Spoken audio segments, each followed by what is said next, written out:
Kuliah 10 tahun. Enak aja Kang Soleh sembarangan sekali bicara. Berapa? 13. 13 tahun. Bang, abang kan biasanya stand up ini santai kok, sidang skripsi gugup sekali. Terus saya pikir-pikir ya iyalah. Kalau stand up kan kita tidak ditanya balik.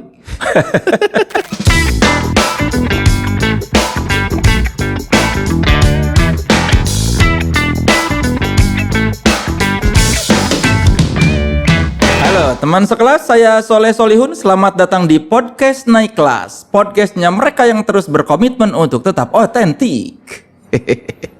Keren kan opening gua? Bagus sekali. Sangat otentik. Bersama saya seorang kawan dari skena stand up comedy juga. Lu tuh juara berapa sih? Juara 3 ya? Juara 3. Tapi saya merasa bahwa saya juara di hati rakyat. Wow, rakyat yang mana, Ri? Bawa nama rakyat. Juara 3 stand up comedy Indonesia season 2 ya? 3. Oh, 3 saya. Teman sekelas, beri sambutan yang meriah untuk Satriadin Maharinga alias Ari Krete. Saya Ari Kriting dan Anda sedang menyaksikan Podcast Naik Kelas. Halo. Biasanya sekarang tuh begini. Bagus, love itu namanya. Love. Jadi saya terlihat humble. Kenapa humble, nggak ada murid? Dan selamat ulang tahun ya Hari ya. Teman-teman ucapin selamat ulang tahun dulu. Terima kasih. Selamat ulang tahun beneran. Pada saat syuting ini tanggal berapa ini? 13 April Ari Kriting berulang tahun ke-36. Saya sengaja kosongkan jadwal ulang tahun saya untuk syuting di sini. Demi Podcast Naik Kelas. Betul, karena menurut saya ini podcast yang sangat otentik. Bagus. Ya. Apa rasanya di 36 tahun? Rasa. Kata kunci berikutnya. Apa rasanya 36? Ternyata ulang tahun setelah kita 36 itu sudah tidak terlalu antusias dengan keadaan lagi ya. Kayak aduh, bentar lagi 40 nih. Kata orang kita senang dengan pertambahan usia itu di usia-usia belasan. Dan 20-an. Nanti kalau sudah 30 itu deg-degan. Aduh, kok usia sudah segini, pencapaian baru segini gitu. 40 tahun lagi nanti. Nanti katanya itu kita mulai menikmati pertambahan usia itu di usia 70 ke atas. Kalau ada umurnya. Jadi kayak setiap kali ulang tahun alhamdulillah masih ada umur. Gitu sih. Tapi emang lu dulu antusias menghadapi ulang tahun? Yang pada saat kapan? Dulu sih antusias. Apa yang lu antusiaskan? Ketika ulang tahun. Iya. Ya tidak tahu, ikut-ikutan aja orang dia kayak bahagia kita ulang tahun ya kita bahagia juga. Oh, membahagiakan ternyata. Padahal memang kalau kita cari tahu apa bahagianya gitu. Bertambah usia apa bahagianya? Sebenarnya tidak ada sih. Tapi hidup lu bahagia? Bahagia. Kalau hidup saya keseluruhan bahagia. Cuma ulang tahun secara spesifik tidak terlalu bahagia juga. Senang, tapi ya kalau mau ditanyakan lagi kenapa harus terlalu senang gitu. Kayak tidak ada kayak misalnya nih lulus kuliah, menyenangkan, akhirnya tanggung jawab besar terselesaikan. Wajar kalau senang gitu. Kalau cuma bertambah usia lagi ya udah gitu.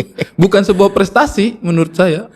Selama 36 tahun, berapa tahun kira-kira lu habiskan untuk memperjuangkan Indonesia Timur yang lebih baik? Wah, ini pertanyaan yang sangat memantik arogansi ya. Saya bisa merasa kayak, wah saya ini udah berjuang dari lama loh kan. Tapi mungkin kesadaran saya bahwa Indonesia Timur itu butuh diperhatikan tuh mungkin sependek ingatan saya ya. Itu sekitar mungkin 2004-2005. Apa momennya? Salah satunya itu karena saya mulai banyak bergaul dengan teman-teman dari wilayah Indonesia Timur yang lain di Papua, Maluku, kemudian NTT. Pergaulan saya itu makin luas waktu saya kuliah itu dengan teman-teman dari Indonesia Timur. Terus kita ketika duduk-duduk berdiskusi itu banyak sekali keresahan-keresahan tentang Indonesia Timur itu. Kemudian kan juga saya ngambil jurusannya kan perencanaan wilayah dan kota. Jadi itu sangat banyak bicara tentang isu-isu pembangunan. Nah dari situlah juga kesadaran bahwa ternyata pembangunan di kawasan Indonesia Timur itu masih jauh dari sasaran. Nah mungkin awal mulanya itu keresahannya itu muncul di situ. Dari 2004 berarti sudah 17 tahun ya? Iya. Sekarang 17 tahun memperjuangkan Indonesia Timur yang lebih baik. Iya. Tapi kalau panggungnya sih mungkin yang paling terasa sih pada saat stand up ya. Karena pada saat stand up itu kan kita naik di atas panggung bicara tentang keresahan hatinya kita, orang-orang ketawa dengar. Kalau misalnya bukan pas pada saat stand up kan juga aneh sebenarnya ya. Tiba-tiba di pinggir jalan, majukan Indonesia Timur. Orang tahu, ini caleg sakit jiwa kayaknya. Caleg gagal. Jadi Berarti 2013. 2013. 8 tahun ya, berjuang di publik untuk memperjuangkan Indonesia Timur yang lebih baik. Ada hasilnya nggak usaha lu itu?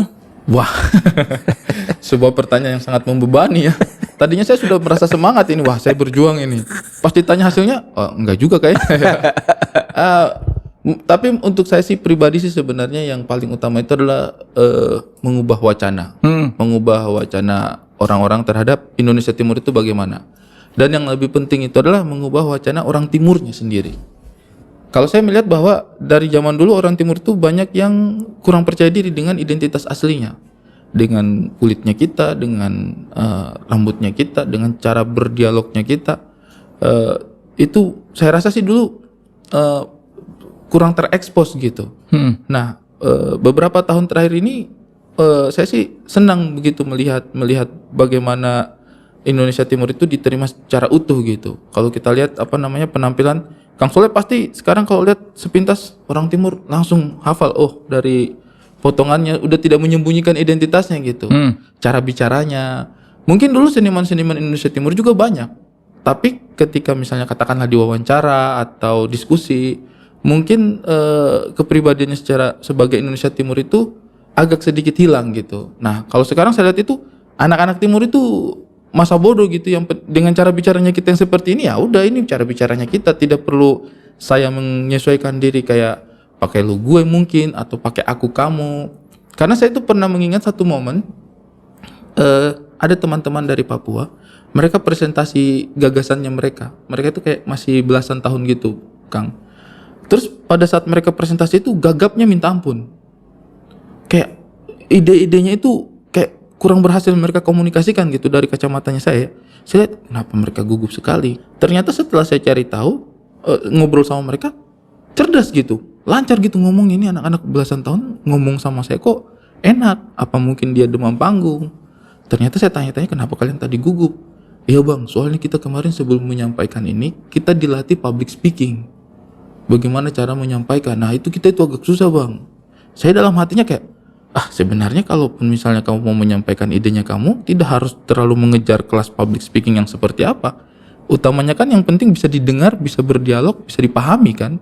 Nah itu yang saya rasa sih, coba kau sampaikan saja dengan cara bicaranya kau. Dia itu nekan sekali logatnya itu. Jadi kalau menurut saya itu mungkin proses berpikirnya jadi dua kali.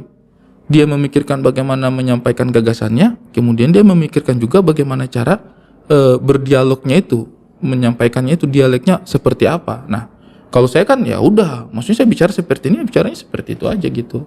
Yang penting orang paham. Dulu kenapa emang orang-orang Timur merasa tidak perlu menunjukkan aslinya mereka? Bukan tidak perlu, mungkin ada keraguan, ada ketakutan bahwa kalau kita bicara dengan apa adanya mungkin dianggap kampungan, mungkin dianggap tertinggal, mungkin ya itu kecurigaannya saya, sehingga ketika mau presentasi atau mau apa itu harus benar-benar yang kami merasa pokoknya yang menurut saya yang terlalu baku gitu dan kaku, dan malah bikin dia tidak bisa mengeluarkan gagasan yang sesungguhnya gitu. Padahal maksudnya kan kalau mungkin seperti ujian ilmiah mungkin oke lah gitu, kita menggunakan bahasa Indonesia yang baku, tapi ketika di ruang-ruang publik yang sebenarnya tidak perlu terlalu kaku, mungkin menjadi apa adanya itu bisa lebih memudahkan gitu proses komunikasi. Itu sih Kang. Waktu pertama merantau ke tanah Jawa ada perasaan seperti itu juga nggak? Ada. Ini saya punya teman-teman di kampus pasti ingat momen ini nih, senior-seniornya juga saya. Jadi waktu itu kami presentasi, jadi pas orientasi jurusan lah ya, kami disuruh bikin maket itu, saya presentasi. Nah pas presentasi gitu bersemangat gitu kan menjelaskan. Waktu itu saya ingat kami bikin tower di atas gunung. Ditanya sama senior, kenapa bikin towernya di atas gunung? Saya berapi-api tuh jawabnya tuh. Ya kami memang bikin towernya di atas gunung supaya tidak terpele ya. Tidak terpele. Nah pele itu bahasa Timur. Artinya itu terhalangi. jangan kau pilih saya, itu jangan terhalangi. Nah, kan masih baru tiba di Jawa ya. Iya. Jadi pas presentasi itu berapi-api, tapi ya kita sengaja bikin di atas gunung, jadi sinyalnya itu tidak terpele. Habis saya diteriaki sama semua senior sama semua teman-teman. Apa itu terpele? Sempat itu kayak astagfirullahaladzim gitu. Nah itu pasti mungkin pada momen-momen tertentu bisa bikin trauma yang membuat orang mungkin untuk berbicara mungkin bisa ragu-ragu gitu. Jadi itu sih yang saya rasa sih ya, kalau misalnya tidak paham ya bisa tanya kan, kayak ini biar tidak terpele. Oh maaf Pak, itu pele maksudnya apa ya? Wah, bisa kita jelaskan kan. Tapi kalau langsung dihujat seperti itu kan mungkin kita bisa jadi gugup. Tapi waktu itu perasaan lu gimana?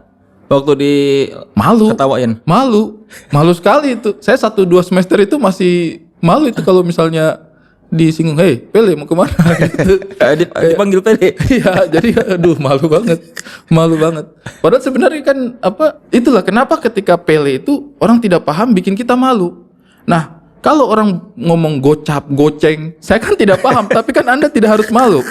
Ri, bagi goceng dong. Aduh, saya yang malu gitu. Kok saya nggak paham goceng, gocap gitu.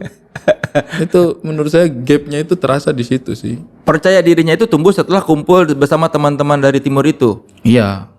Pada saat saya kumpul sama teman-teman dari timur, kita merasa kok kayaknya kenapa kita harus malu ya dengan apa adanya kita gitu. Terus saya itu kayak menikmati segala macam dialek-dialeknya teman-teman itu dari NTT, dari Papua, dari Ambon, itu saya menikmati gitu, kayaknya ini dialek yang bukan dialek yang buruk, tidak identik dengan ketertinggalan, kenapa kita harus sembunyikan gitu. Makanya saya stand up ataupun di ruang publik sih cenderung lebih menggunakan pendekatan yang apa adanya aja gitu. Waktu dulu muda cepak itu karena malu apa memang karena habis di ospek? Waktu Karena ada cepak-cepak, belum keriting. Gara-gara habis di ospek itu pasti gara-gara habis di ospek. Sejak saat itu saya tidak pernah membiarkan rambutnya saya pendek. Sama satu kali gara-gara saya jadi ketua himpunan. Kenapa kalau ketua himpunan harus pendek? Harus berasa aja itu lebih rapi aja gitu. Padahal sebenarnya itu pikiran-pikiran yang tidak masuk akal sih ya. Kenapa rambut keriting itu apakah bisa tetap keriting dan ini rapi nggak sih sebenarnya? Iya, kalau lu merasa rapi sih nggak apa-apa sih. Kenapa ketika rambut agak panjang terus dibilang nggak rapi, padahal bisa aja rapi kan? Maksud saya ini rapi loh, ini saya ngikatnya rapi loh ini. Ya di sininya sih rapi. Di sini rapi. Di atasnya sih ya gitu. Keriting kan. Ya kan bukan nggak rapi. Iya kan? Iya. Maksud saya itu definisi rapi itu seperti apa? Apakah harus bagaimana gitu? Masa kalau sudah rambutnya keriting sudah tidak mungkin rapi kan belum tentu gitu. Tapi menurut lu rambut lu rapi nggak itu? Menurut saya rapi, ini saya ikatnya rapi loh ini. Di atasnya ini rapi nggak menurut lu? Keriting. Tidak menjawab. Keriting. Tidak Loh, menjawab. keriting lurus itu kan jenis rambut. Iya. Nah, menurut saya yang begini ini rapinya orang keriting. Rapinya orang keriting sama rapinya orang rambut lurus boleh beda dong. Ini rapi nggak depan? Rapi. Atasnya keriting. Susah ya. Iya, coba. Menurut kalian ini rapi nggak? Rapi. Banyak yang sungkan ya. Lebih kepada menjaga perasaan. Sangat Indonesia sekali. Tapi kalau dari dulu memang lu aktivis, Ri? Lumayan. Jadi saya itu sebenarnya agak menyesali. Saya kan angkatan 2003 masuk ya. Nah, angkatannya saya itu angkatan transisi gitu.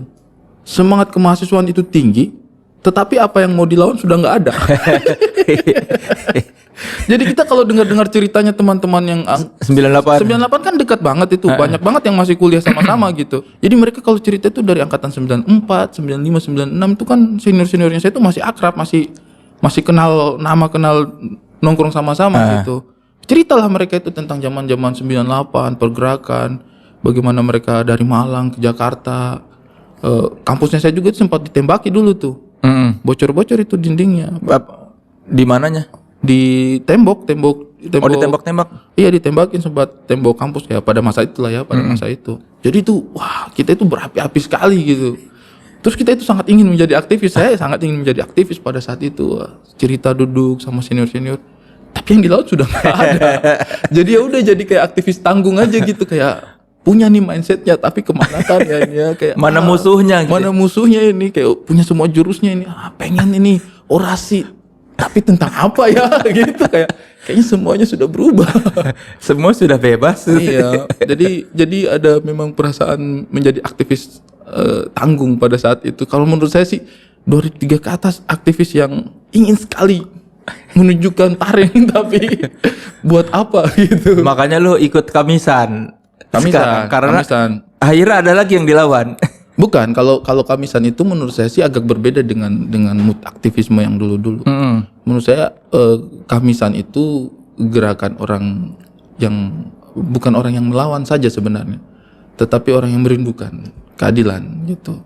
Karena kan sebenarnya yang mereka kejar itu harapan. Bukan sekedar, kalau dulu kan mungkin lawannya Orde Baru gitu kan. Wah, ayo kita jatuhkan, ini zalim banget. Nah, yang sekarang itu sebenarnya pemerintah itu diharap untuk bisa ada pada sisi korban gitu. Jadi sebenarnya tidak melawan pemerintah menurut definisinya saya, tetapi mengharapkan pemerintah. Kalau dulu zaman Orde Baru kan tidak ada harapannya sama sekali. Nah, kalau yang aksi Kamisan itu menurut saya sih kebutuhannya itu agak sedikit berbeda gitu. Jadi menurut saya sih, kenapa saya nyaman di aksi Kamisan sih karena yang hadir di situ itu orang-orang yang mencintai gitu. Kalau orasi di Kamisan lu biasanya ngomongin apa? Kalau saya sih ya konsisten aja gitu, konsisten untuk masalah hak asasi manusia biasanya. Karena menurut saya sih ada hal-hal yang harus dikejar oleh kita sebagai bangsa gitu. Misalnya keadilan di Papua. Apa yang lu dapatkan dari menghadiri Kamisan dari 2014 itu? Kalau untuk saya pribadi sih menjaga kewarasan aja biar tetap normal jadi manusia. Jangan terjebak dengan zona nyaman. Kalau saya ya, maksudnya kan saya start dulu mengisi kepala saya dengan keresahan-keresahan waktu saya pertama masuk kuliah ya, bahwa kita itu harus maju, kita itu harus berubah, kita itu harus jadi lebih baik. Nah, keresahan-keresahan itu kan ada tuh dalam kepala. Tapi makin kesini kan kita makin nyaman ya hidupnya ya. Pekerjaan udah mulai bagus, kemudian keadaan mungkin pribadi sudah mulai baik. Nah, jangan sampai kita lupa tuh sama hal-hal dulu yang mengganggu pikirannya kita. Jadi menurut saya sih di aksi Kamisan itu mengingatkan saya bahwa tugasnya kamu itu belum selesai. Ada yang dulu kamu ingin lihat tapi belum terjadi sampai hari ini gitu. Tapi mengganggu tidur lu nggak? Kadang kalau kejadiannya berulang itu cukup mengganggu pikiran sih. Kadang. Seperti apa misalnya? Ya misalnya kalau dari dulu kan kita merasa bahwa ada praktek ketidakadilan lah ya terhadap kawan-kawan dari Indonesia Timur ini. Nah kemudian ketika misalnya terjadi lagi ada kerusuhan lah, atau mungkin ada aksi rasial misalnya, diskriminasi seperti itu, ada perasaan sedih. Kok dari tahun 2005 obrolannya nggak jauh-jauh dari sini, kenal lagi gitu. Lu nggak takut ini diciduk polisi atau aparat? Kenapa harus takut? Karena saya bukan kriminal. Kalau menurut saya sih bicara bahwa kita harus adil itu bukan tindakan kriminal dong. Ya kalau saya sih sebenarnya sepanjang apa yang kita sampaikan itu fakta apa adanya, tidak berusaha mencelakai orang lain, menurut saya tidak ada masalah gitu. Toh katakanlah misalnya apa yang terjadi di Papua. Untuk saya pribadi apa yang terjadi di Papua itu bukan hanya mengenai orang asli Papuanya, tetapi juga mengenai pendatang di sana. Masyarakat sipil ini kan di sana bukan hanya yang orang asli aja, tapi juga yang masyarakat pendatang. Dan dua-duanya itu dihimpit sama keadaan yang kurang menguntungkan di sana gitu, konflik yang tidak ada hentinya sampai sekarang. Baik pendatang maupun masyarakat asli itu terus-menerus menjadi korban, dan itu yang bikin saya sedih. Mau yang jatuh korban orang asli Papua, mau yang jatuh korban dari suku lain, itu tetap saja menyedihkan gitu untuk saya ya. Jadi itu sih yang dan menurut saya sih harus ada tindakan gitu, harus ada pendekatan gitu, apapun itu upaya-upaya untuk menyelesaikan permasalahan ini. Dan itu yang saya coba, yang teman-teman coba sampaikan gitu, dan kalau menurut saya sih itu bukan sesuatu yang harus saya khawatirkan untuk membuat saya diciduk polisi. Itu saya tidak memusuhi negara saya. Kalau dunia entertainment sejauh mana menurut lu mendukung usaha lu untuk menyuarakan perubahan itu? Kalau untuk saya pribadi sih merasa dunia entertainment itu banyak memberi ruang, Bang. Misalnya nih ya, di panggung hiburan saya nyaman berbicara dengan karakter saya apa adanya gitu.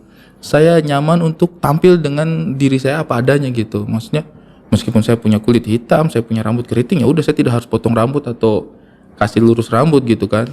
Gaya bicara saya juga ya sudah apa adanya seperti ini gitu. Tidak perlu menyesuaikan. Nah, menurut saya sih itu juga memberikan inspirasi gitu bagi saudara-saudara di luar sana bahwa ya kita tidak perlu jadi orang lain gitu. Kita harus bangga dengan dirinya kita apa adanya gitu. Kayak sekarang juga saya lihat kayak di TikTok hampir semua lagu-lagunya Timur itu. Yang jadi apa namanya? FYP ya. Apa itu FYP? Enggak tahu kan. Itu istilah anak TikTok. Pura-pura. Sosok nggak tahu. Tapi saya cukup mengikuti loh. Lu punya TikTok sampai berapa? Yang views 1 juta. Pura-pura. Nah, suka joget-joget juga kan di TikTok. Lumayan. Tapi itu kalau kita perhatikan tuh lagu-lagu Timur banyak di situ diterima. Dan itu bahasanya bahasa Indonesia Timur. Jadi untuk saya sih itu menyenangkan bahwa panggung hiburan sih bisa memberi ruang yang besar untuk itu. Dan ini sebenarnya bukan dimulai baru sekarang, dari dulu juga sebenarnya. Cuma jarang aja, sekali-sekali aja. Kayak misalnya Poco-Poco. Semua orang tahu Poco-Poco. Balingam Patau itu kan Manado punya. Atau Sajojo. Nah itu kan Papua punya. Itu maksudnya sebenarnya kita bisa gitu diterima dengan apa adanya gitu.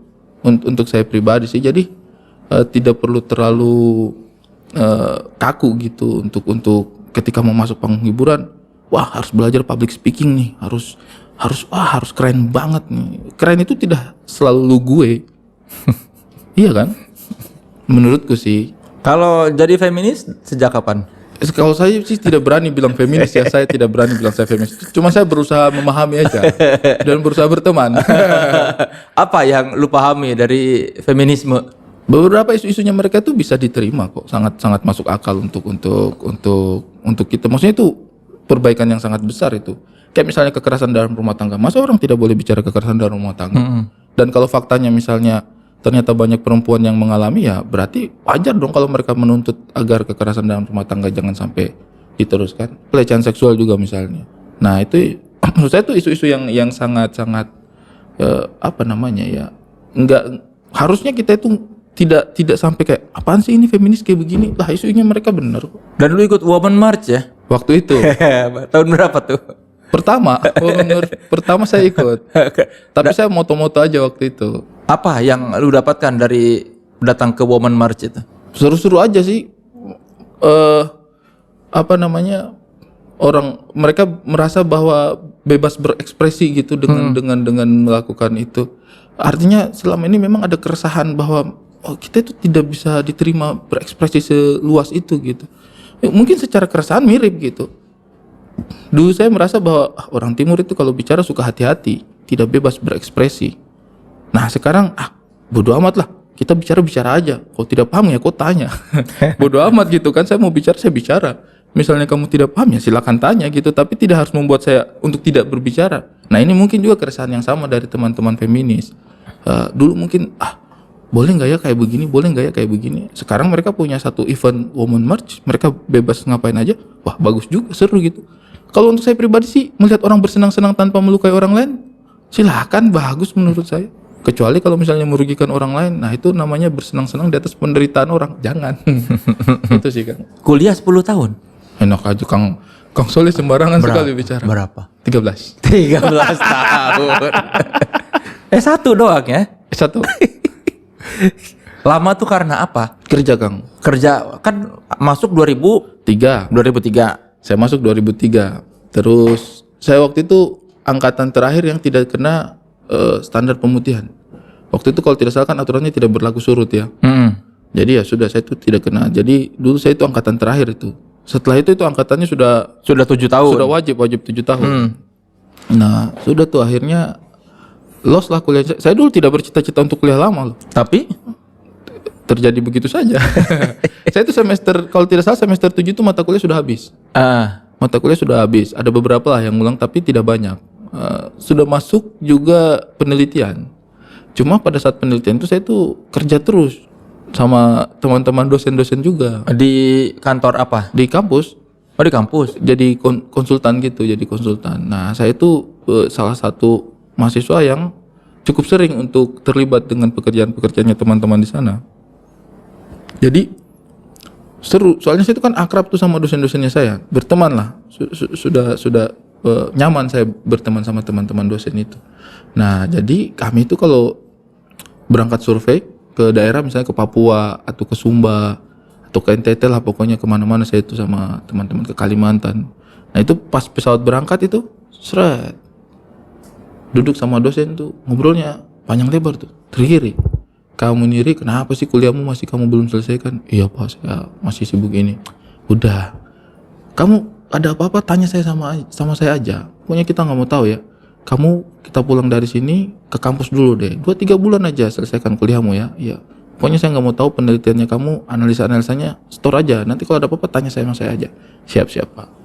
Mendarat, survei, pas pesawat balik, data yang ini tolong cepat diselesaikan ya, gambar-gambar ini cepat dikeluarkan ya. Iya Pak, mana tadi nih 2 bulan harus ngurus kampus dulu. Jadinya begitu terus prosesnya. Tapi saya cukup bersyukur, menyenangkan malahan seperti itu. Dulu saya punya pikiran begini Kang, dulu kan saya punya pembayaran setiap tahun itu 1.300.000. Tapi kalau saya kerja, saya bisa dapat di atasnya itu. Nah, dilema saya dulu itu, apakah saya bertahan hidup atau kuliah? Itu sangat susah ancamannya gitu, pilihannya itu kayak kalau saya lanjutkan kuliah, bertahan hidupnya saya agak terganggu nih. Jadi saya berusaha bertahan hidup dulu, kuliah masih nanti lah. Tapi alhamdulillah selesai sih. Itu beneran skripsi apa penelitian? Skripsi. 2016 berarti baru lulus. 2015. 12 setengah tahun lah. 2015. Oh, ya itu waktu sidang gimana? Wah. Jadi saya itu kan sudah stand up. Nah, sudah stand up sama dosen pokoknya kamu harus selesai dulu lagi. Kerjaan di sana pending dulu. Akhirnya saya nurut tuh. Saya pending kerjaannya saya di Jakarta. Saya pulang tuh. Karena saya skripsi nulis sendiri, analisa sendiri, data, survei sendiri semuanya. Saya pulang, saya kerjakan pokoknya penelitiannya saya. Nah, pas presentasi, sidang, kan orang sudah tahu saya ini Stand up. Pasti fun, happy, udah biasa ngomong depan banyak orang. Datanglah itu anak-anak mahasiswa banyak gitu. Pokoknya cukup penuh lah ruangannya saya itu. Terus diuji sama dosen-dosennya saya. Gugup bos, gugup. Mungkin ada 3 jam saya diuji di dalam itu. Pertanyaan-pertanyaan tuh, aduh. Terus anak-anak kayak, Bang, abang kan biasanya stand up ini santai kok, sidang skripsi gugup sekali. Terus saya pikir-pikir ya iyalah. Kalau stand up kan kita tidak ditanya balik. Kita bicara omong kosong juga orang hahaha lucu. Kalau ujian itu kan kita ditanya balik, kita bicara seperti ini, dasarnya apa? Aduh, itu pusing sekali. Ternyata tidak bisa dikomparasi antara stand up dengan ujian skripsi, sidang skripsi, itu tetap horor. Apa tata kota? Tata kota. Dulu ngambil itu karena apa? Dulu kan dari SMA saya tuh ingin jadi arsitek. Saya dulu dari SMA itu ingin jadi arsitek. SMP itu saya sudah ingin jadi arsitek. SMA saya mau ngambil STM bangunan tuh. Cuman karena satu dan lain hal, waktu itu saya tetap ambil jalur umum masuk SMA. Karena masih ada apalah, pokoknya ada ini lagi ancar-ancar saya mau masukin STPDN lah dulu itu. Pokoknya namanya kita masih kecil tuh cita-cita, masuk semua ini. Cuma dokter dulu, saya tidak bercita-cita jadi dokter. STPDN lagi. Dulu sempat saya Biar jadi camat. Iya, masih ada harapan nih, kamu bisa STPDN juga. Wah, ya udahlah SMA aja lah, jangan dulu buru-buru kan. Padahal saya itu sudah pengen sekali tuh jadi insinyur. Saya itu dulu ingin jadi insinyur, Kang. Gara-gara B.J. Habibie almarhum. Kan insinyur itu. Soekarno juga insinyur. Nah, menurut saya insinyur itu adalah gelar yang sangat keren sekali yang ingin saya capai. Saya itu ingin menjadi insinyur Satriadin. Insinyur Soekarno, insinyur Satriadin. Wah, kayak teman akrab kan. Kayak dekat gitu. Tapi tiba-tiba setelah sekolah insinyur, gelarnya dihapus. Nggak ada kan, Dok. ST jadinya. Siapapun yang menghapus gelar ST itu, mengganti insinyur menjadi ST, Anda berdosa karena membuat saya tidak bisa mencapai cita-cita saya. Padahal saya sudah di track yang benar loh. Saya sudah masuk teknik loh, tidak bisa jadi insinyur. Sama, harusnya gue juga dokter Andes, jadi esos. Tapi sebenarnya pengen jadi dokter Andes. Lebih keren. Sebenarnya lebih keren. Nah, terus saya itu masuk kuliah, ambil mau ambil arsitek. Terus katanya Bang Yese, kenapa kamu mau ambil arsitek? Saya suka gambar-gambar Bang. Saya suka kayaknya rancang-rancang itu pengen saya. Tapi dia bilang arsitek cukup banyak. Kalau mau kamu ngambil yang skupnya lebih luas. Apa tuh? Planologi. Unsur arsiteknya ada, unsur sipilnya ada, perencanaan pokoknya luas cakupannya. Saya pikir-pikir, kita juga lulus arsitek, saya belum tentu jadi arsitek gitu kan. Apa namanya? Kalau balik ke Indonesia Timur, peluang kerja minim. Jadi saya ambil yang jangkauannya lebih luas. Kalau di timur jarang banyak yang butuh arsitek gitu bikin rumah. Iya, kecil kemungkinannya gitu. Pasti ada arsitek senior juga yang sudah punya lahan di situ kan. Jadi saya pikir betul juga ini. Itu lebih luas. Jadi tata kota. Kamu bisa ambil pekerjaannya sipil, arsitek bisa semua. Masuk akal. Jadi saya ambil planologi waktu itu. Masih ada ilmunya nggak? Mungkin tipis-tipis masih ada. Coba ya teman sekelas, kita pengen lihat apakah Satriadin ST ini masih ada ilmu planologinya. Sebentar Pak, ini kan kita bikin podcast. Kok jadi kayak ujian skripsi saya? Inilah namanya podcast naik kelas. Buat menunjukkan pada orang-orang bahwa semua yang datang ke sini pasti karena orang-orangnya sudah naik kelas. Beda. Amin. Coba ini gue mau kasih peta ya. Pertanyaan. Jangan pertanyaan. Pakai peta. Boleh. Peta Indonesia Timur. Boleh. Dan coba kalau lu merancang tata kota di ini ada dua peta. Peta apa aja itu coba nih ya? Ini saya tahu ini. Apa itu? Tunjukin ke kamera yuk. Ini peta buta. Ya iya kan, karena nggak ada legendanya, nggak ada nama-namanya, namanya peta buta. Iya, daerah mana? Tapi ini saya sangat mengingat ini adalah peta Sulawesi Tenggara. Yang mana Sulawesi Tenggara tuh? Semuanya ini, itu? Semuanya nih. Sampai ini bawah peta situ? Sulawesi Tenggara, betul. Yang putih semua itu Sulawesi Tenggara? Putih semua Sulawesi Tenggara. Yang ini laut. Itu tuh yang dari huruf K itu ya? Iya, kaki kiri. Kaki kiri. Kaki kiri ini. Nah ini kaki kanan Sulawesi Selatan ini. Ini Sulawesi Tenggara. Kalau itu apa itu? Kalau ini khusus Pulau Buton. Tempat rumah lu di mana rumah lu? Nih di merah-merah ini nih. Daerah apa itu? Bau-bau namanya. Bau-bau. Kota Bau-bau. Nah ini Wakatobi nih. Buton itu artinya ini apa? Wakatobi. Itu Wakatobi. Wanci, Kaledupa, Tomia, Binongko. Singkatan. Ini 4 pulau di laut-laut Banda ini perbatasan di sini nih. Buton tuh yang ada aspal ya dulu ya? Aspal betul, penghasil aspal. Terus ini nikel di sini, Raha nih, Muna. Wah ini keren ini. Coba gua. Ini dong apa? Lu mau bikin tata kota di mana nih? Terserah mau di mana. Saya mau bikin sebenarnya itu tata kota. Ini kan Sulawesi Tenggara. Tapi saya lebih suka peta yang ini, boleh tidak? Boleh. Itu apa? Kota Buton. Ini Buton. Karena saya itu sangat bercita-cita. Mudah-mudahan bisa jadi provinsi sendiri ini Buton ini. Siapa tahu, insya Allah. Iya kan? Segitu Buton tuh. Buton tuh segini. Yang itu dua itu. Yang dua ini. Yang kayak apa itu? Iya. Yang ini nih. Iya, itu sama satu lagi. Sebelah sini masih ada yang masuk wilayah-wilayah Buton juga di sini. Emang belum provinsi? Belum. Sekarang Tapi saya sangat berharap ini bisa jadi provinsi. Sekarang apa dia? Dia masih masuk provinsi Sulawesi Tenggara. Ada kota Bau-Bau, ada Buton Utara, ada Kabupaten Buton, ada Buton Selatan di situ. Lu pengennya jadi provinsi Buton? Menurut saya idealnya dia jadi satu provinsi sendiri. Karena dia dari aspek historis dulu juga sejarahnya dia satu kesultanan sendiri. Dan cukup maju di masa itu Kesultanan Buton. Kemudian juga secara karakteristik fisik dan juga secara karakteristik budaya sebenarnya agak cukup berbeda dengan beberapa tempat. Jadi dia punya kekhususan sendiri. Menurut saya ini sangat harusnya ideal ini Buton itu menjadi sebuah provinsi. Jadi mudah-mudahan, karena susah juga kadang-kadang kalau ditanya orang mana? Orang Bau-Bau. Orang itu di mana lagi itu? Kita harus menjelaskan lagi Sulawesi Tenggara. Kendaria. Betul, dekat-dekat situ turun lagi ya. Panjang, tapi kalau dia sudah jadi provinsi kan enak. Orang mana? Buton. Orang mana? Buton. Provinsi baru. Yang ibu kotanya Bau-Bau. Betul lah, ya kan? Kayak tahu lagi ibu kotanya harus Bau-Bau. Kayak Banten dulu kan juga seperti itu kan. Banten dulu kan waktu itu masih masuk Jawa Barat kan. Padahal mungkin dia secara kultur beda. Ada banyak perbedaan. Jadi sekarang kan orang Banten pasti bangga tuh. Gampang. Orang mana? Orang Sunda. Sunda mana? Banten. Langsung terbayang orang kan. Nah itu saya rasa sih Buton harus. Lo mau bikin apa di situ? Apa nih ya? Sambil lihat Ari bikin tata kota di Buton, saya mau mengingatkan ini buat teman-teman yang mau beli kaos kolaborasi authenticity dengan seniman-seniman visual kondang dari ibu kota juga seperti ini. Misalnya ini ada merchandise casing ini. Silakan lihat Authenticity Lab. Ya, lu gambar-gambar aja, ngapain lu liatin gua? Tidak, saya mau lihat ini, siapa tuh saya tertarik juga, boleh dong. Boleh, kalau mau minta boleh. Silakan lihat di Authenticity Lab karena ada merchandise kolaborasi hasil karya Komikazer, Stereoflow dan Darbots. Atau kalau mau beli langsung di Authenticity Lab di Tokopedia, Shopee dan Lazada. Atau kalau ribet juga dengerin penjelasan satu ini, silakan scan ini. Nah, di muka loh. Silakan scan QR code ini ya. Dan jangan lupa di follow Instagram kita @authenticity_id. Bakal ada giveaway. Sambil kita tunggu Ari Kriting mau bikin apa di situ. Emang kalau planologi itu gitu dicoret-coret ini Iya. jadi apa? Oh gitu. Dicoret-coret. Nanti kita bagi-bagi dulu. Apa? Yang dibagi-bagi apa? Fungsi-fungsinya. Oh, itu apa? Yang biru itu tadi apa tulisannya lo?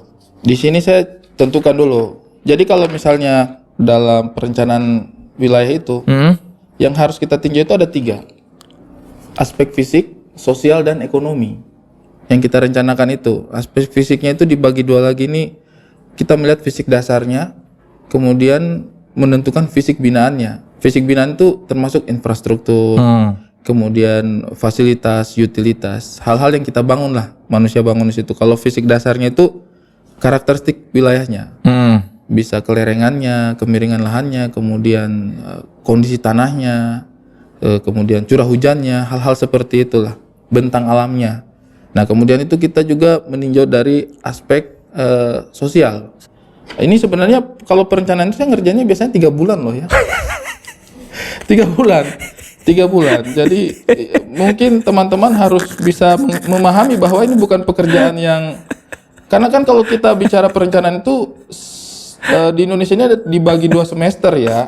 Ada semester perencanaan, ada pembangunan fisik. Jadi itu 6 bulan memang.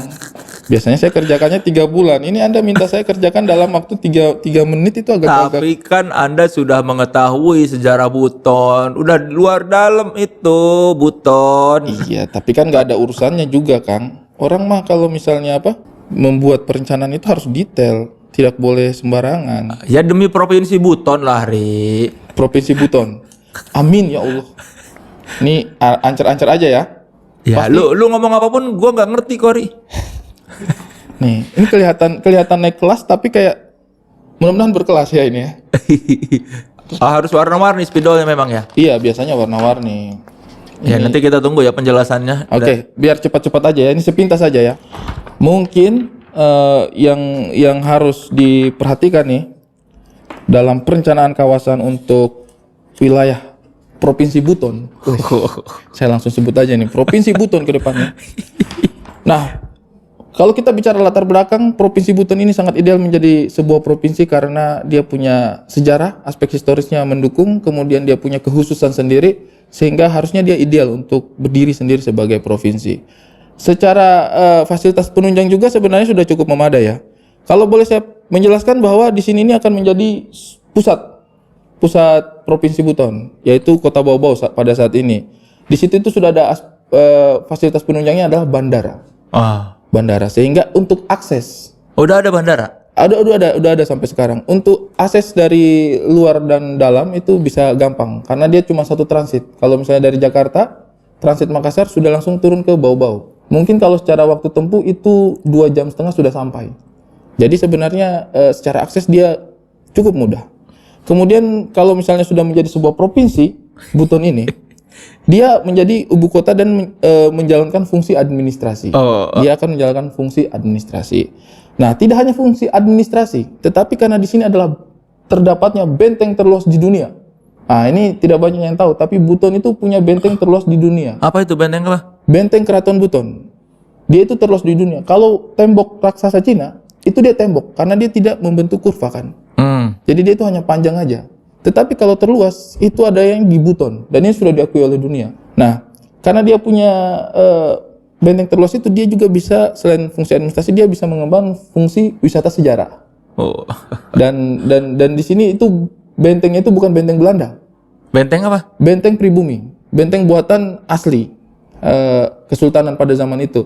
Kalau di Indonesia kan banyak benteng-benteng peninggalan itu benteng peninggalan Belanda. Kalau ini asli dari kesultanan. Kesultanan, asli dari kesultanan. Benteng yang otentik. Otentik banget bentengnya. Jadi menurut saya itu juga bisa menjadi pertimbangan ya, bahwa secara historis dia punya sejarah.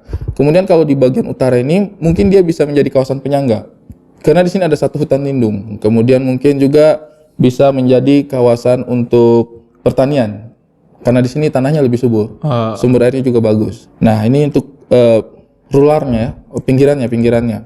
Kemudian Provinsi Buton ini juga itu memiliki satu lagi kawasan khusus yaitu Wakatobi. Nah, Wanci, Wangi-Wangi, Kalidupa, Tomia, Binongko. Wangi-Wangi, Kalitupa, Tomia, Binongko. Nah, secara akses di Wanci ini juga sudah ada bandara sendiri. Jadi bayangkan sudah ada bandaranya loh, sudah 2 loh. Yang sekarang kondisi existingnya itu ada 2. Tapi di sini juga sudah ada lapangan terbang sebenarnya. Kalau mau didorong jadi bandara juga bisa. Nah, ini menurut saya secara akses ini sangat menunjang untuk kegiatan pariwisata. Jadi mungkin kalau misalnya aksesibilitasnya diatur sedemikian rupa, rutenya bisa ditentukan. Nah, ini mungkin akan menjadi daya tarik tersendiri. Jadi Wakatobi ini bisa mengembang fungsi pariwisata. Nah, kawasan Indonesia Timur itu biasanya 2 hal ini yang dikedepankan gitu. Fungsi pariwisata sama sumber daya alamnya. Nah, secara sumber daya alam juga sekarang aspal Buton sedang dimajukan. Sudah mulai masuk pada tahap produksi. Bukannya dari dulu ada aspal dari Buton? Ada, tetapi tidak terlalu dimaksimalkan. Karena waktu itu masih banyak aspal yang impor. Jadi kalau sekarang itu kita itu sudah mulai melirik aspalnya kita sendiri. Dan itu kalau tidak salah sudah ada kerjasama antar pemerintah pusat dengan daerah. Aspalnya kita itu kita produksi langsung dibeli oleh negara secara keseluruhan. Jadi sekarang yang sedang dilakukan itu adalah peningkatan produksi. Nah, menurut saya sih dengan memiliki semua ini, Indonesia Timur apalagi yang kurang coba? Sumber daya alam punya, pariwisata punya. Jadi menurut saya tidak ada alasan untuk tidak membuat Buton itu berdiri menjadi sebuah provinsi. Dan saya jadi gampang gitu menjelaskan. Saya orang mana? Orang Buton gitu. Tanda tangan dulu dong. Tanda tangan buat merchandise. Buat ya mungkin teman sekelas yang dari timur dan pengen mendapatkan perencanaan kota atau perencanaan calon provinsi Buton, silakan follow Instagram kita @authenticity_id ya. Kita segera kembali setelah yang berikut ini. Provinsi Buton. Secepatnya. Tolong dong Pak Jokowi. Kembali lagi di podcast Naik Kelas, podcastnya mereka yang terus berkomitmen untuk tetap otentik. Film pertama lu tuh Comic 8 ya? Film pertama iya Comic 8. Waktu itu masih ingat nggak rasanya pertama kali hari pertama datang ke lokasi syuting? Itu saya adegan pertama itu sama Ernest. Turun tangga. Itu juga tidak ada cover-covernya, apa sih namanya, one shot gitu. Jalan langsung ke depan, dialognya panjang banget, gugupnya minta ampun.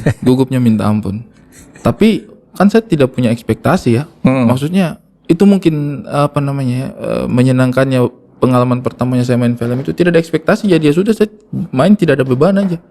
Saya tidak tahu ini mau jelek mau bagus, pokoknya saya bikin aja dulu. Yang penting saya eksekusi adegannya aja. Waktu pertama kali nonton muka di bioskop layar lebar, saya agak sedikit kaget. Kenapa? Karena itu sebenarnya agak sedikit tidak seperti yang saya bayangkan ketika saya di film itu seperti itu. Saya kayak melihat, jujur aja ini ya, saya tuh kayak melihat orang lain ketika saya bermain. Karena kan saya sudah nonton, kita kan stand up kadang-kadang kita evaluasi kan. Saya kurang di sini, saya harus tambahin ini. Kekuatannya saya ini yang penonton suka. Ini yang diminati juri misalnya gitu ketika berkompetisi kan. Jadi kalau menonton stand up sih saya tahu apa yang saya lakukan. Tapi ketika film Comic 8 tayang, saya tuh kayak melihat sosok lain. Kayak jago juga orang ini actingnya. Pede banget. Tapi itu jujur. Maksudnya saya tidak terlalu pesimis gitu, kayak tidak kayak apa sih ini orang. Enggak malu lah ya. Enggak malu lihat. Tidak. Saya cukup happy dengan hasilnya gitu. Bahkan karena di situ kan bajunya bukan baju yang saya biasa pakai. Kemudian attitude-nya bukan attitude yang saya biasa lakukan. Jadi itu kayak benar-benar saya itu merasa melihat orang lain. Jadi tidak risih saya jujur. Ada beberapa teman yang kalau lihat dia lagi main film kayak aduh apa sih, aduh sorry ya kenapa saya begitu ya. Tapi kalau untuk saya pribadi kayak yes gitu. Tapi kan waktu Comic-Con keluar di bau-bau belum ada bioskop. Belum ada bioskop, sedih sekali. Tapi saya bawa orang tuanya saya dua-duanya ke Jakarta. Jadi pas premier saya tahu di sana tidak ada bioskop ini kan, jadi saya panggil orang tuanya ke sini. Jadi biar mereka. Tapi teman-teman di kampung nggak bisa nonton dong. Iya tidak bisa. Ya sudah. Pasrah aja, makanya tidak terlalu membanggakan juga bermain film di kampung gitu, kayak ya udah. Cuma habis itu kan tayang di TV. Tapi sekarang udah ada bioskop di bau-bau. Itu waktu saya tampil itu memang sulit untuk mendapat dukungan publiknya saya itu. Karena bioskop tidak ada. Kompas TV tidak ada.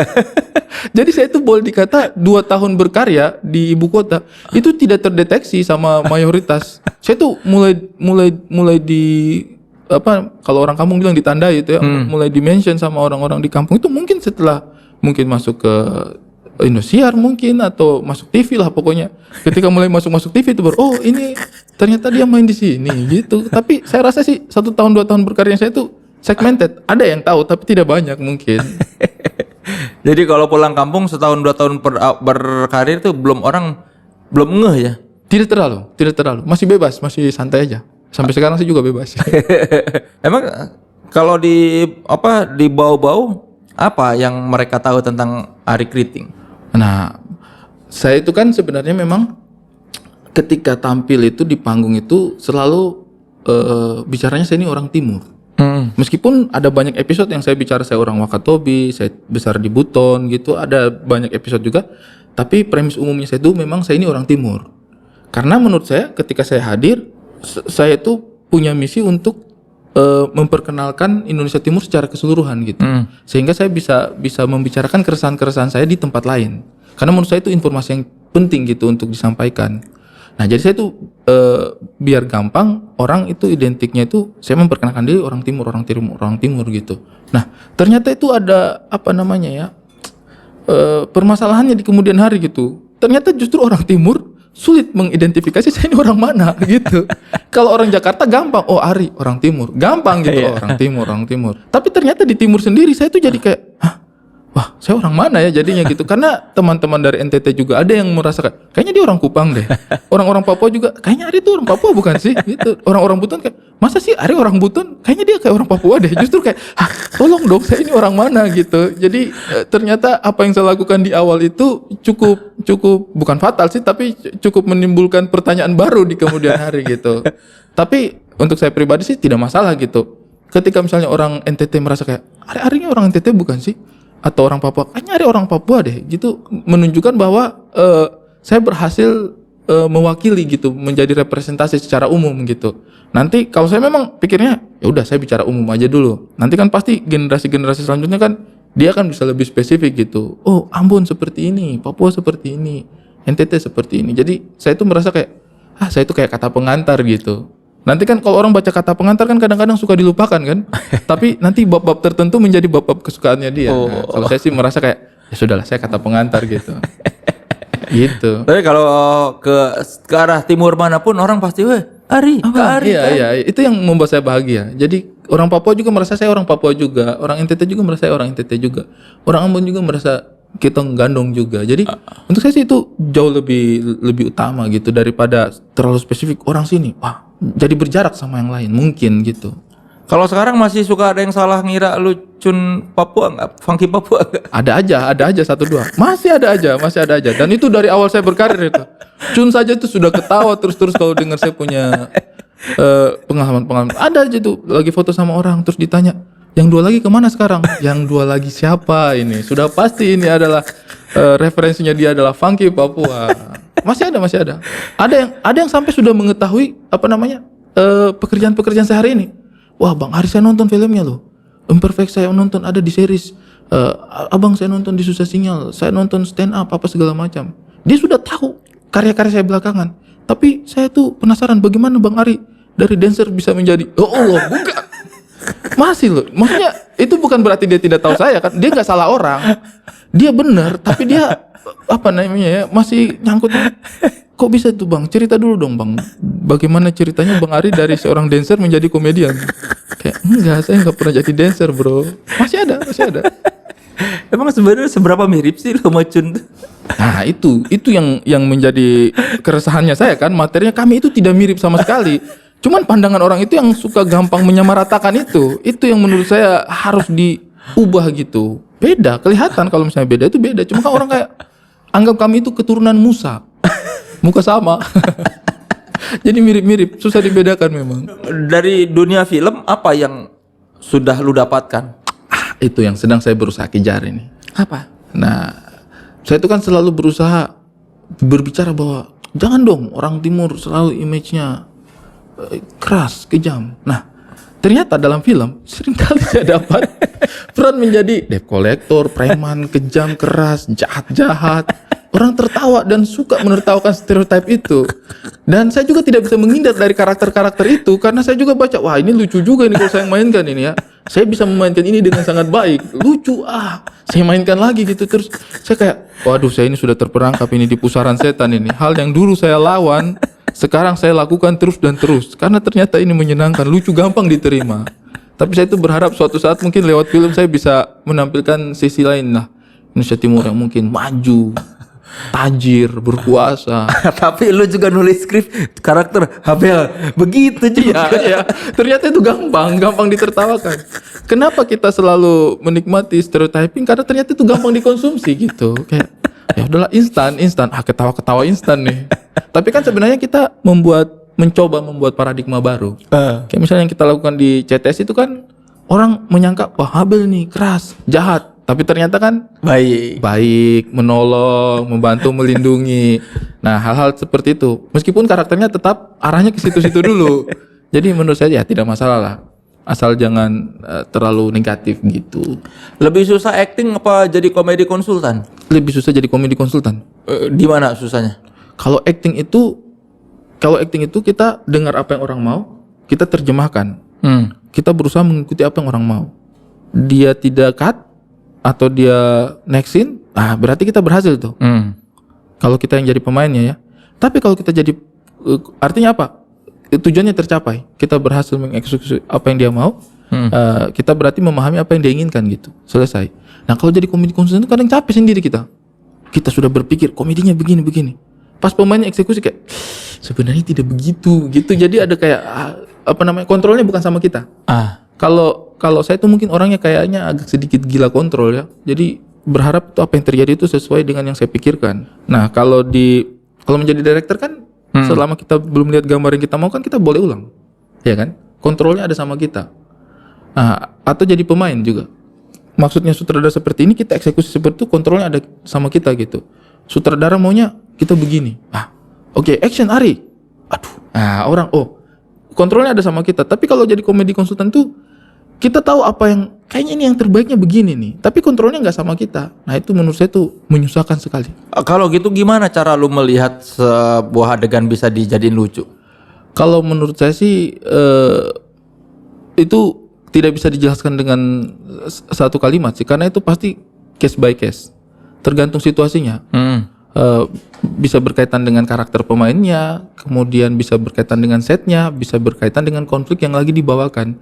Jadi itu untuk memutuskan adegan yang lucu bagaimana cara bikinnya, nggak bisa. Menurut saya sih kita harus bangun karakter yang mendukung ke arah komedi itu dulu, membangun story cerita yang mendukung ke arah komedi seperti itu, kemudian menempatkan mereka pada situasi yang bisa mendukung ke arah situasi komedi seperti itu. Itu menjadi satu kesinambungan sih. Jadi kalau misalnya mungkin bagaimana menciptakan adegan yang lucu? Ya harus memilih apakah kita memiliki situasi yang lucu, apakah kita memiliki karakter yang lucu, ataukah kita memiliki alur cerita yang lucu. Dan pada akhirnya itu juga yang membuat kayaknya ini komedinya bisa dinikmatin banyak orang deh. Karena kan selera komedi orang beda-beda. Beda-beda. Kita tidak bisa memuaskan banyak orang. Jadi memang dari awal juga sadar bahwa yang ini lucu belum tentu semua orang menganggap lucu. Tergantung sih. Kalau misalnya kita sutradara atau kita jadi komedi konsultan itu menurut saya pendekatannya berbeda. Ketika kita jadi sutradara membuat film komedi, maka apa yang kita tertawakan, apa yang kita ingin orang tertawakan itu yang kita coba sampaikan. Kalau saya, prinsipnya saya ketika membuat film, ketika saya menjadi sutradara, apa yang saya tertawakan dan apa yang saya ingin orang tertawakan Itu yang saya sajikan. Jadi seleranya itu berbasis pada seleranya saya gitu. Nah, ketika jadi komedi konsultan tidak bisa. Harus saya menempatkan diri untuk mengikuti seleranya director dan visi yang ingin dia bangun dalam film tersebut. Jadi bisa jadi adegan ini sebenarnya saya tidak tertawakan, tapi saya tahu adegan ini bisa ditertawakan oleh banyak orang. Dan sutradara juga tahu adegan ini bisa ditertawakan oleh banyak orang.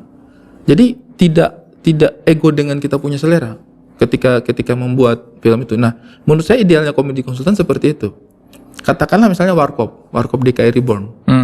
Nah, Warkop DKI Reborn mungkin ada beberapa adegan yang untuk saya sih tidak masuk selera humornya saya. Tapi saya tahu ini akan bisa berhasil dan bikin orang tertawa. Mungkin juga penonton-penonton yang datang nonton, apaan sih ini filmnya? Bisa jadi. Tetapi buktinya ada 6 juta penonton yang kemudian balik lagi nonton film Warkop DKI Reborn. Artinya apa? Formula yang kita tawarkan dalam adegan itu berhasil untuk mereka. Yang mana? Masih ingat nggak adegan yang menurutnya sebetulnya dari sisi komedi konsultan ini nggak terlalu lucu buat lo, tapi ternyata orang pada suka? Mungkin ya kayak misalnya adegan pintu ditutup, mukanya nyeplak dan ternyata sudah banyak muka yang nyeplak di situ. Nah, untuk saya sih itu kayak ini apa namanya? Saya tahu itu lucu, tapi ini sudah klasik gitu. Sudah klasik banget ini komedi ini. Tapi kayaknya ini masyarakat masih suka deh dengan komedi-komedi yang seperti ini. Mungkin kalau untuk saya sih tidak akan membuat adegan seperti itu ya, kayak karena menurut saya itu udah klasik gitu. Nah, tapi saya sepakat bahwa untuk film Warkop DKI Reborn, untuk film lain kayaknya itu nggak masuk. Tapi untuk film Warkop DKI Reborn, film yang pendekatannya Warkop, kayaknya ini masuk gitu. Orang ketika nonton Warkop DKI Reborn akan menertawakan hal-hal seperti ini. Nah itu, mungkin ketika nonton katakanlah film-filmnya Ernest Prakasa misalnya, film yang tone-nya di situ, mungkin tidak akan tertawa kayak, apaan sih ini? Nah tapi ketika itu Warkop, ini yang diinginkan tuh adegan yang seperti ini gitu. Kalau kan saya kan jadi komedi konsultan di 2 film itu, di filmnya Warkop sama di filmnya Ko Ernest. Nah itu pendekatannya dua-duanya itu berbeda gitu. Dan harus menyesuaikan dengan selera director berarti ya? Iya, tapi juga kita memahami bukan hanya selera director, tapi tujuan besar dari sebuah film itu, menurut saya itu penting gitu. Jangan selera komedinya kita di Warkop kita bawa ke filmnya Ernest, atau selera komedinya Ernest kita bawa ke film Warkop. Ini tidak akan mix dengan gampang. Mana yang lebih baik dari 2 film ini? Tidak ada. Dua-duanya sama baiknya gitu. Cuman pendekatan komedinya yang berbeda gitu. Kalau orang nonton filmnya Ernest tertawa ngakak, wah lucu banget filmnya Ernest. Terus nonton film Warkop kayak, apaan sih ini film? Kok slapstick? Nah itu bukan salah dia gitu. Ya ini 2 sajian yang berbeda aja. Tidak menunjukkan bahwa film yang satu lebih baik daripada film yang lain. Atau nonton Warkop ketawa ngakak pas nonton filmnya Ernest, apaan sih ini ngomong-ngomong doang, lucunya kapan nih? Nah itu bukan berarti menunjukkan film yang satu lebih baik daripada film yang lain. Emang sajian yang berbeda aja. Nah pengalamannya saya jadi komedi konsultan di 2 film ini sih membuat saya memahami bahwa kadang-kadang kita bikin sebuah adegan tidak untuk dirinya kita gitu, tetapi untuk si film ini sendiri gitu.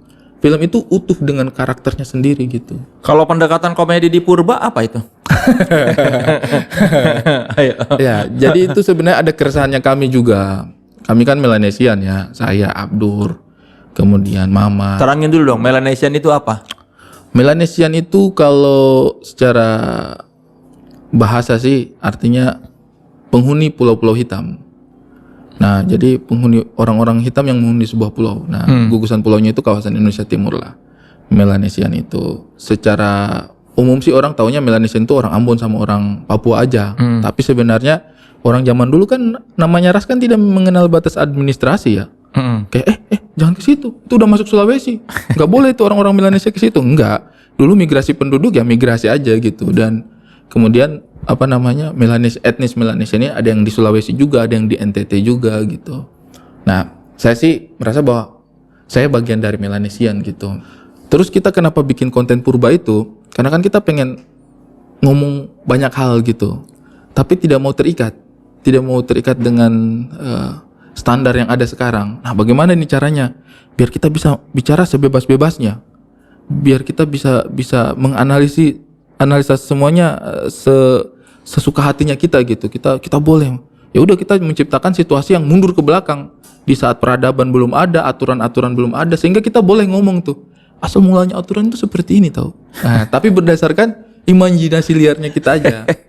Kalau misalnya kita terapkan dengan situasi sekarang kan jadi kelihatan apaan sih? Nah itu kenapa purba itu premisnya yang kita bikin mundur ke belakang. Jadi kita itu pengen membicarakan segala macam sesuatu hal tapi tidak terikat dengan situasi yang ada sekarang. Jadi waktunya yang kita bawa mundur ke belakang. Ceritanya begitu. Tapi sebenarnya kita hanya pengen ngomong sembarangan aja soal aturan, soal apapun gitu. Dan lu dulu marah, lagi kapan kan marah karena ada yang komplain, ada yang ninggalin komen. Ini kok malah menunjukkan terbelakang atau apa? Ya itu kan menurut saya sih dia tidak paham gitu. Dia tidak paham esensinya. Menurut saya itu dia tidak paham esensinya. Orang kita di situ pakai green screen, pakai lighting, pakai kamera yang cukup siap loh itu kita. Itu artinya kan kita menjawab tantangan zaman dong. Cuma memang premisnya yang kita bawa mundur ke belakang. Masa ketika orang misalnya ini Netflix bikin dokumenter tentang Perang Dunia Kedua. Masa mau dikata-katain, wah kampungan ini, katanya Netflix keren, kok tiba-tiba isinya tentang Perang Dunia Kedua. Yang modern dong, kan tidak seperti itu. Menurut saya itu adalah kesalahan tafsir yang terlalu dangkal dari orang menilai sebuah konten. Memang konten kami itu purba, tapi lihat dong isinya, nggak jelas. Lu jadi Eira. Abdur Rudba. Mamat Tamam. Obi Ibo. Cun juga main di situ. Nucun juga. Kenapa dibolak-balik? Biar seru aja. Kreativitas tanpa batas. Itu biar seru. Dan menurut saya itu kan cukup otentik dong. Ya otentik kan? Iya. Jadi kita kalau masa sekarang nama saya Ari Abdur. Purba kita balik lagi namanya kita. Jadi panggilannya balik-balik. Kan seru aja, biar seru aja. Dulu kan bilang pengen ya masuk partai. Pengen. Dulu pengen masuk partai. Pengen partai seperti apa? Ya, kalau saya sih mungkin membayangkan sebuah partai yang memberikan keleluasaan lah untuk bisa menentukan arah yang terbaik bagi bangsa ini. Di dalam kacamatanya dia. Tidak ada partai begitu kayaknya. Tapi masih ada keinginan ke politik? Tipis. Tapi ada jalur independen sih ternyata. Kayaknya independen mungkin menarik, tapi kayaknya saya tidak sekaya itu untuk bisa memobilisasi massa lewat jalur independen. Kalau ada yang biayain atau lu udah punya duit banyak buat jalur independen masih mau tuh jadi, ya katakanlah Buton jadi provinsi terus mencalonkan ditawarin jadi gubernur. Kayaknya kecil kemungkinan Kang. Setelah saya menyadari diri saya proses kedewasaan, apalagi kemarin pemilu 2019, semua yang terjadi ini, kayaknya saya menyadari bahwa saya kayaknya cocok jadi support sistem aja. Saya itu mungkin akan sangat rela mensupport siapapun tokoh di daerah untuk menjadi pemimpin, kerjasama, kemudian melihat apa nih yang bisa dikembangkan mungkin. Tapi untuk menjadi pucuk pemimpinannya kayaknya saya itu lemah jiwa kayaknya. Kenapa? Karena saya itu kayak misalnya mengerjakan sesuatu bersama 5 atau 6 orang, terus satu orang tidak bahagia dengan hasilnya, itu saya yang sakit hati gitu. Kayak kenapa sih kita tidak maksimal dalam hal ini? Nah itu cuman kerja dalam satu kelompok itu. Bagaimana kalau kita mengecewakan ribuan orang? Wah, itu pasti saya tidak bisa tidur itu. Jadi kayaknya saya tidak bisa untuk membiarkan dirinya saya ada pada situasi harus menanggung beban mendengar masalahnya orang. Karena saya tuh kayaknya pribadi yang tidak suka dengar masalahnya orang dan tidak selesai. Jadi kalau Kang Soleh berteman sama saya, Kang Soleh ada masalah dengan saya, itu harus selesai. Nah itu satu orang, kalau 2 orang 3 orang mungkin gampang ya, tinggal ajak ngomong, sorry nih, begini bagaimana enaknya. Nah kalau misalnya rakyat kan banyak ya, dan kita tidak mungkin menyenangkan semua orang kan. Katakanlah rakyat 100.000, 80.000 senang. Wah kita pasti bangga, saya pemimpin yang sukses. Tapi 20.000 kerjanya protes terus, tidak puas terus. Itu pasti saya lebih dengar yang 20.000 ini kayak, bagaimana sih caranya menyenangkan 20.000 orang ini. Nah, dan itu kayaknya lemah jiwa saya kayak gitu-gitu. Tapi ya meskipun belum tentu jadi ya nyalek atau apapun itu, tuh gue pengen memberikan lu tantangan. Kalau kira-kira misalnya nih di kemudian hari keinginan untuk masuk politik ada lagi dan ada biayanya atau ada yang membiayai, terus lu mau jadi gubernur Buton, coba tolong dong ke kamera sampaikan kira-kira seperti apa Satriadin berkampanye. Bagaimana kalau saya berkampanye? Menjadi gubernur Buton. Ya. menjadi gubernur Buton. Guys, gini, kamera yang ini, coba. Siap ya? 1, 2, 3. Masyarakat Buton yang saya cintai, mungkin sudah sangat sering Anda mendengar bahwa seorang pemimpin hadir untuk rakyatnya. Tapi saya datang benar-benar hanya untuk rakyat saya. Karena sebenarnya menjadi pemimpin itu beban. Untuk saya itu bukan sebuah prestasi. Tapi dengan melihat kondisi masyarakat Buton saat ini, saya rela menanggung beban itu. Jangan berpikir bahwa menjadi pemimpin adalah sebuah prestasi, sebuah kedudukan dan kehormatan untuk saya. Itu adalah beban yang saya harus tanggung. Tapi demi kalian semua, saya rela. Mungkin seperti itu, Kang. Jadi mereka tersentuh hatinya kayak, oh ternyata dia tidak merasa itu prestasi, tapi merasa itu beban. Wah, kita pilih orang ini. Karena saya pernah baca juga, berilah tampuk kekuasaan kepada orang yang paling tidak menginginkan. Saya sangat tidak menginginkan menjadi pemimpin Buton. Tapi kalau dikasih, bolehlah. Tapi saya tidak menginginkan. Tapi kalian harus ingat, berilah kepemimpinan, tampuk kepemimpinan kepada orang yang tidak menginginkan. Jadi saya tidak menginginkan. Jadi kasihkan ke saya. Sebuah permainan ini ya, membuat masyarakat dilema. Dia ingin gak sih? Mau gak sih dia ini ya? Seperti itu mungkin. Oke, tapi kalau tadi ngomong ingin tidak ingin, buat yang ingin merchandise kolaborasi Authenticity dan Comikazer, Stereoflow atau Darbot, silakan lihat di Authenticity Lab yang bisa dicek di Tokopedia, Shopee dan Lazada. Atau kalau nggak mau ribet, scan QR code yang ada di wajah Ari Kriting ini. Ada. Nah, dari situ. Ada nggak? Di pas muka nih. Iya. Tega sekali kalian. Wajah saya ditempelin QR code. Tapi boleh lah. Demi kalian. Iya. Saya menanggung beban ini. Saya tidak menginginkan menjadi pemimpin. Nah, lu sambil ngomong sambil ada QR code tuh. Iya. Dan jangan lupa di follow Instagram kita @authenticity_id ya. Bakal ada giveaway. Kita segera kembali setelah yang berikut ini. Masih di podcast Naik Kelas, podcastnya mereka yang terus berkomitmen untuk tetap otentik. Lu udah sejahtera sekarang, Ri? Alhamdulillah kalau dibandingkan dengan kehidupan saya bertahun-tahun yang lalu, mungkin meningkat. Dulu tuh Ari bilang makan harus ke laut ya kalau mau makan ya.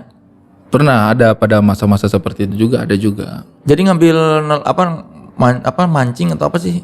Iya, tapi itu kalau orang kota dengarnya itu kayak prihatin gitu kan. Tapi sebenarnya kalau orang di sana itu biasa aja. Memang begitu kehidupan. Mau makan ambil dulu di laut. Iya, bukan hal yang sangat-sangat wah sedih banget. Tapi mungkin juga ada kaitannya dengan masalah ekonomi dulu kan. Karena kalau dengan mengambil langsung dari alam kan lebih hemat. Tapi sebenarnya alasan kita untuk mengambil dari alam juga tidak serta-merta karena masalah ekonomi, ya karena bisa aja. karena mampu. Wah, lautnya bersih, ada hasilnya, wah enak segar ini, ya sudah. Tapi lu melaut juga nggak dulu? Melaut. Umur berapa tuh? Tapi kalau melaut sih sebenarnya mancingnya itu bukan yang nelayan banget gitu, enggak. Lebih kepada iseng sih, lebih kepada karena ada waktu luang aja. Mancing mania. Mancing mania aja. Tidak terlalu yang kayak wah anak nelayan yang wah kalau nggak mancing nggak makan gitu, nggak juga. Kalau nggak mancing ya udah beli telur di kios bisa.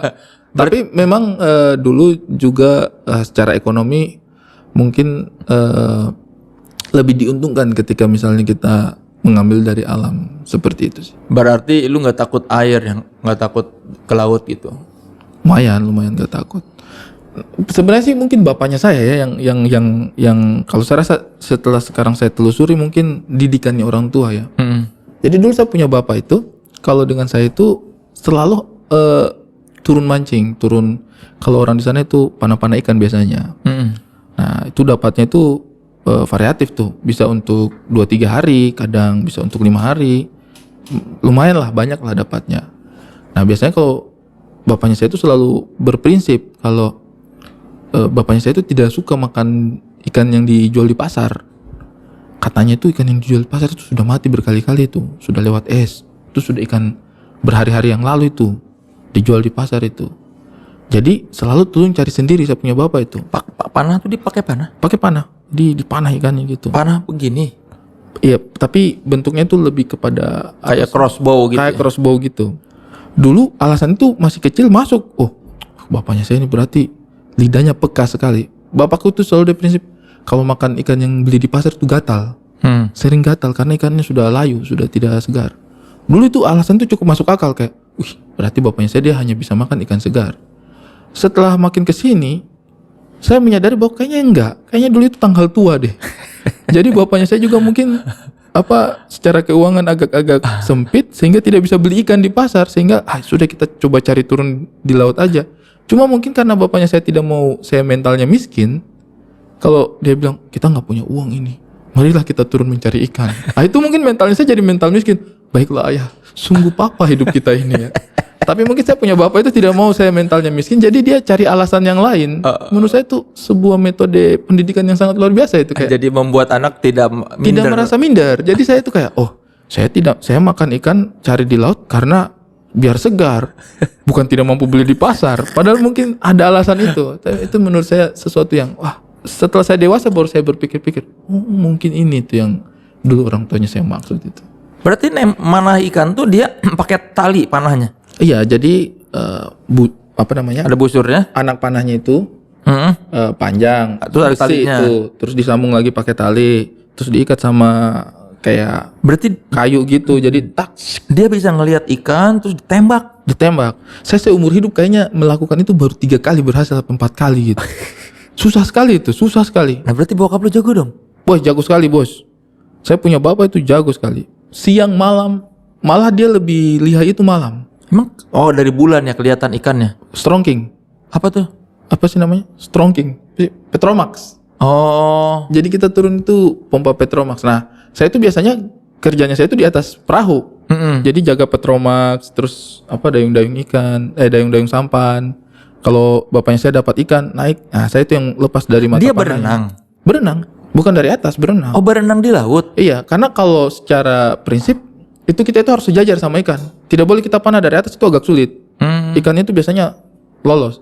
Tapi kalau sejajar itu katanya itu jauh lebih. Di laut dalam ini.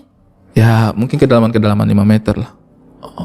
Tidak terlalu dalam juga. Oh bukan di laut lepas. Mau panah apa bos kalau di laut lepas? Ikannya aja belum tentu kelihatan. Ini ikan-ikan yang ada di air dangkal. Jadi kelihatan jelas. Berarti jago juga dong dia. Cukup butuh skill. 5, 7 meter, 8 meter itu masih dapat mereka itu. Ya berarti bokap lu kalau terdampar di pulau aman lah ya. Bisa hidup dari mana? Mungkin. Bisa hidup. Pulau apa dulu? Saya juga bisa hidup loh. Kalau saya terdampar di pulau Madura misalnya kan banyak penduduknya, aman dong. Pulau apa dulu nih? Definisi pulaunya harus jelas. Pulau terpencil kayak Pulau Tom Hanks. terpencil yang tidak ada orang. Iya, kayak Castaway. Itu butuh kemampuan bertahan hidup. Kalau cuma terdampar di Pulau Indah Kapuk, Pantai dong. Itu pantai, ya? Bukan pulau dong. Bukan Ikan. pulau dong itu. Tapi kalau kan lu udah berapa film sih? Direct baru 1 ya, Pelukisan Tuh. 1 pelukisan tuh. Ada cerita yang masih ada di mimpi nggak yang pengen banget diwujudkan? Ada. Seperti cerita apa? Seperti Jadi saya tuh pengen bikin film yang ini kalau saya cerita nanti idenya diambil orang. Nanti dieksekusi orang lain. Saya ide saya itu sebenarnya. Tapi saya tuh pengen bikin beberapa film. Salah satunya itu saya tuh pengen bikin film di Indonesia Timur, tapi pakai perspektif orang Indonesia Timur. Selama ini memang nggak ada. Menurut saya ada, tapi itu selalu berusaha memuaskan audiens Jakarta. Kayak gimana misalnya? Apa sih yang orang ingin lihat dari Indonesia Timur? Pasti soal pariwisatanya yang bagus, ya kan? Kemudian ketertinggalan mungkin. Film-filmnya kan tone-nya di situ semua itu. Ketertinggalan, pariwisata yang bagus, kemudian pedalaman, hal-hal seperti itu yang sangat ingin dilihat oleh orang Jakarta terhadap Indonesia Timur. Nah, saya tuh pengen bikin film yang ya udah kayak orang Jakarta bikin film juga gitu. Ada loh di sana kehidupan seputar keluarga. Ada loh kehidupan seputar orang mencari pekerjaan yang biasa aja gitu. Kenapa itu tidak difilmkan? Kenapa harus selalu mengejar imajinasi orang Jakarta? Biasanya kalau kita duduk ngobrol sama teman-teman untuk film itu, kayak kenapa kamu nggak ambil pariwisatanya sih, kan bagus banget di sana itu. Kenapa harus? Itu kan yang pengen kamu lihat, belum tentu yang pengen kami tunjukkan gitu. Nah saya tuh pengen bikin film Indonesia Timur yang otentik gitu, yang kayak ada loh sisi yang lain gitu dari Indonesia Timur. Ada cowok jatuh cinta, Kemudian mungkin ada orang yang berusaha bekerja keras untuk menyenangkan keluarganya, sesuatu yang juga terjadi di mana saja gitu, tapi mungkin dari perspektif Indonesia Timur tantangannya kan pasti beda tuh. Kemudian cara menghandle masalahnya mungkin beda, konflik-konflik keluarganya juga mungkin beda. Nah ini yang menurut saya kayak misalnya konflik keluarga di Indonesia Timur masih hampir tidak ada yang membicarakan itu. Biasanya tuh filmnya itu tentang orang Jakarta pergi mengabdi ke Indonesia Timur. Wah, sangat apa ya? Sindrom apa sih namanya itu, White Knight ya? Apa sih itu yang kayak wah, kalian sangat menolong kami ya gitu loh. Fantasinya itu selalu seperti itu, atau orang Jakarta yang punya masalah akhirnya ke Indonesia Timur dan wah, menemukan pencerahan. Wah, hebat sekali gitu. Nah, jadi itu menurut saya sih perspektifnya masih di situ. Selalu ingin memuaskan imajinasi orang-orang yang di kota besar. Nah, saya itu punya bayangan sih, kenapa kita tidak coba juga membuat film yang udah itu terjadi di daerahnya kita seperti itu. Kayak Uang Panai ya, yang Makassar itu kan. Menarik sekali itu. Uang Panai itu menurut saya otentik banget juga itu. Itu saya pengen punya juga film yang seperti itu, yang tone-nya di situ gitu. Uang Panai menurut saya menarik banget gitu. Iya, itu kan masalah orang Makassar doang kan. Iya. Karena di Jakarta nggak ada masalah seperti itu. Betul. Dan terbukti juga orang jadi punya pencerahan gitu, kayak oh itu hal-hal seperti itu terjadi di sana. Nah itu saya sih pengen punya film yang seperti itu juga gitu. Waktu film Aisyah juga bukan tentang ini ya, bukan dari perspektif. Iya. Saya sih senang ya main di film seperti itu. Cuman maksud saya itu ya balik lagi, ini bukan lebih baik dan lebih buruk ya. Cuman pengen punya opsi lain gitu. Menurut saya sih sekarang opsinya itu masih terlalu banyak, mindsetnya itu apa yang ingin dilihat oleh orang di kota gitu. Nah saya tuh pengennya itu ya udah ini film dibuat karena ini terjadi di sana gitu.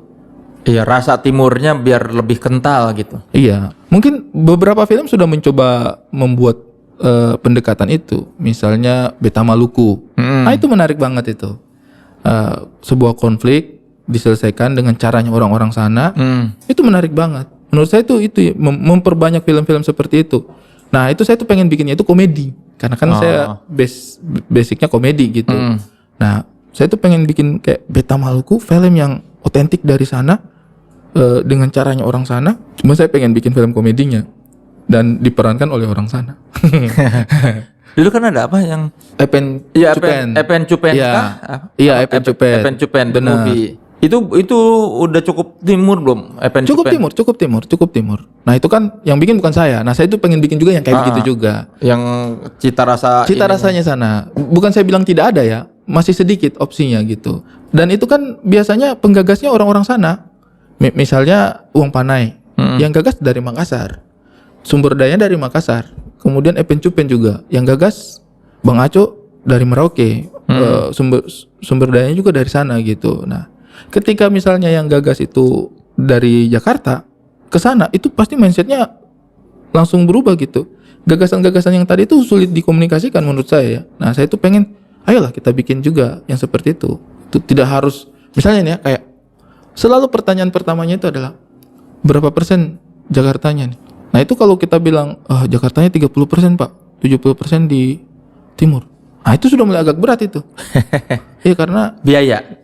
Bukan hanya masalah biaya, ini masalah kontennya ya, masalah isinya gitu. Mungkin ada kekhawatiran akan berjarak antara penonton di Jakarta dengan di Indonesia Timur gitu. Mungkin kan kalau orang Timur menonton isu tentang orang Timur kan kita langsung paham. Kalau orang Jakarta kan mungkin butuh wawasan yang baru lagi gitu. Tapi menurut saya sih harusnya sih ya kalau misalnya selamanya juga dibiarkan ya kita pasti akan ada gap itu terus gitu, karena gap ini tidak pernah diisi. Teman-teman produser itu selalu khawatirnya itu gap pengetahuan gitu. Apakah keresahan ini ada di Jakarta gitu? Sementara kan memang bioskop kan layar banyak di Jakarta gitu. Otomatis kan penonton yang diincar adalah yang datang ke bioskop di Jakarta memang. Dan gap ini memang ada gitu. Nah tapi menurut saya sih kalau gap ini tidak pernah diisi, terus sampai kapan pengetahuannya bisa sama gitu? Sementara kalau kita balik, apa yang terjadi di Jakarta, kenapa kemudian orang timur harus paham? Karena sudah sekian tahun gapnya diisi terus. Gocap, goceng, lu, gue, entong, nyak, encing, iya kan? Kakang, teteh. Itu kan sebenarnya bahasa-bahasa yang asing. Tapi kemudian kita menerima itu ketika dipakai gitu. Nah itu yang menurut saya sih kenapa kemudian di Indonesia Timur tidak ada keraguan untuk itu, karena gapnya udah terisi selama sekian tahun.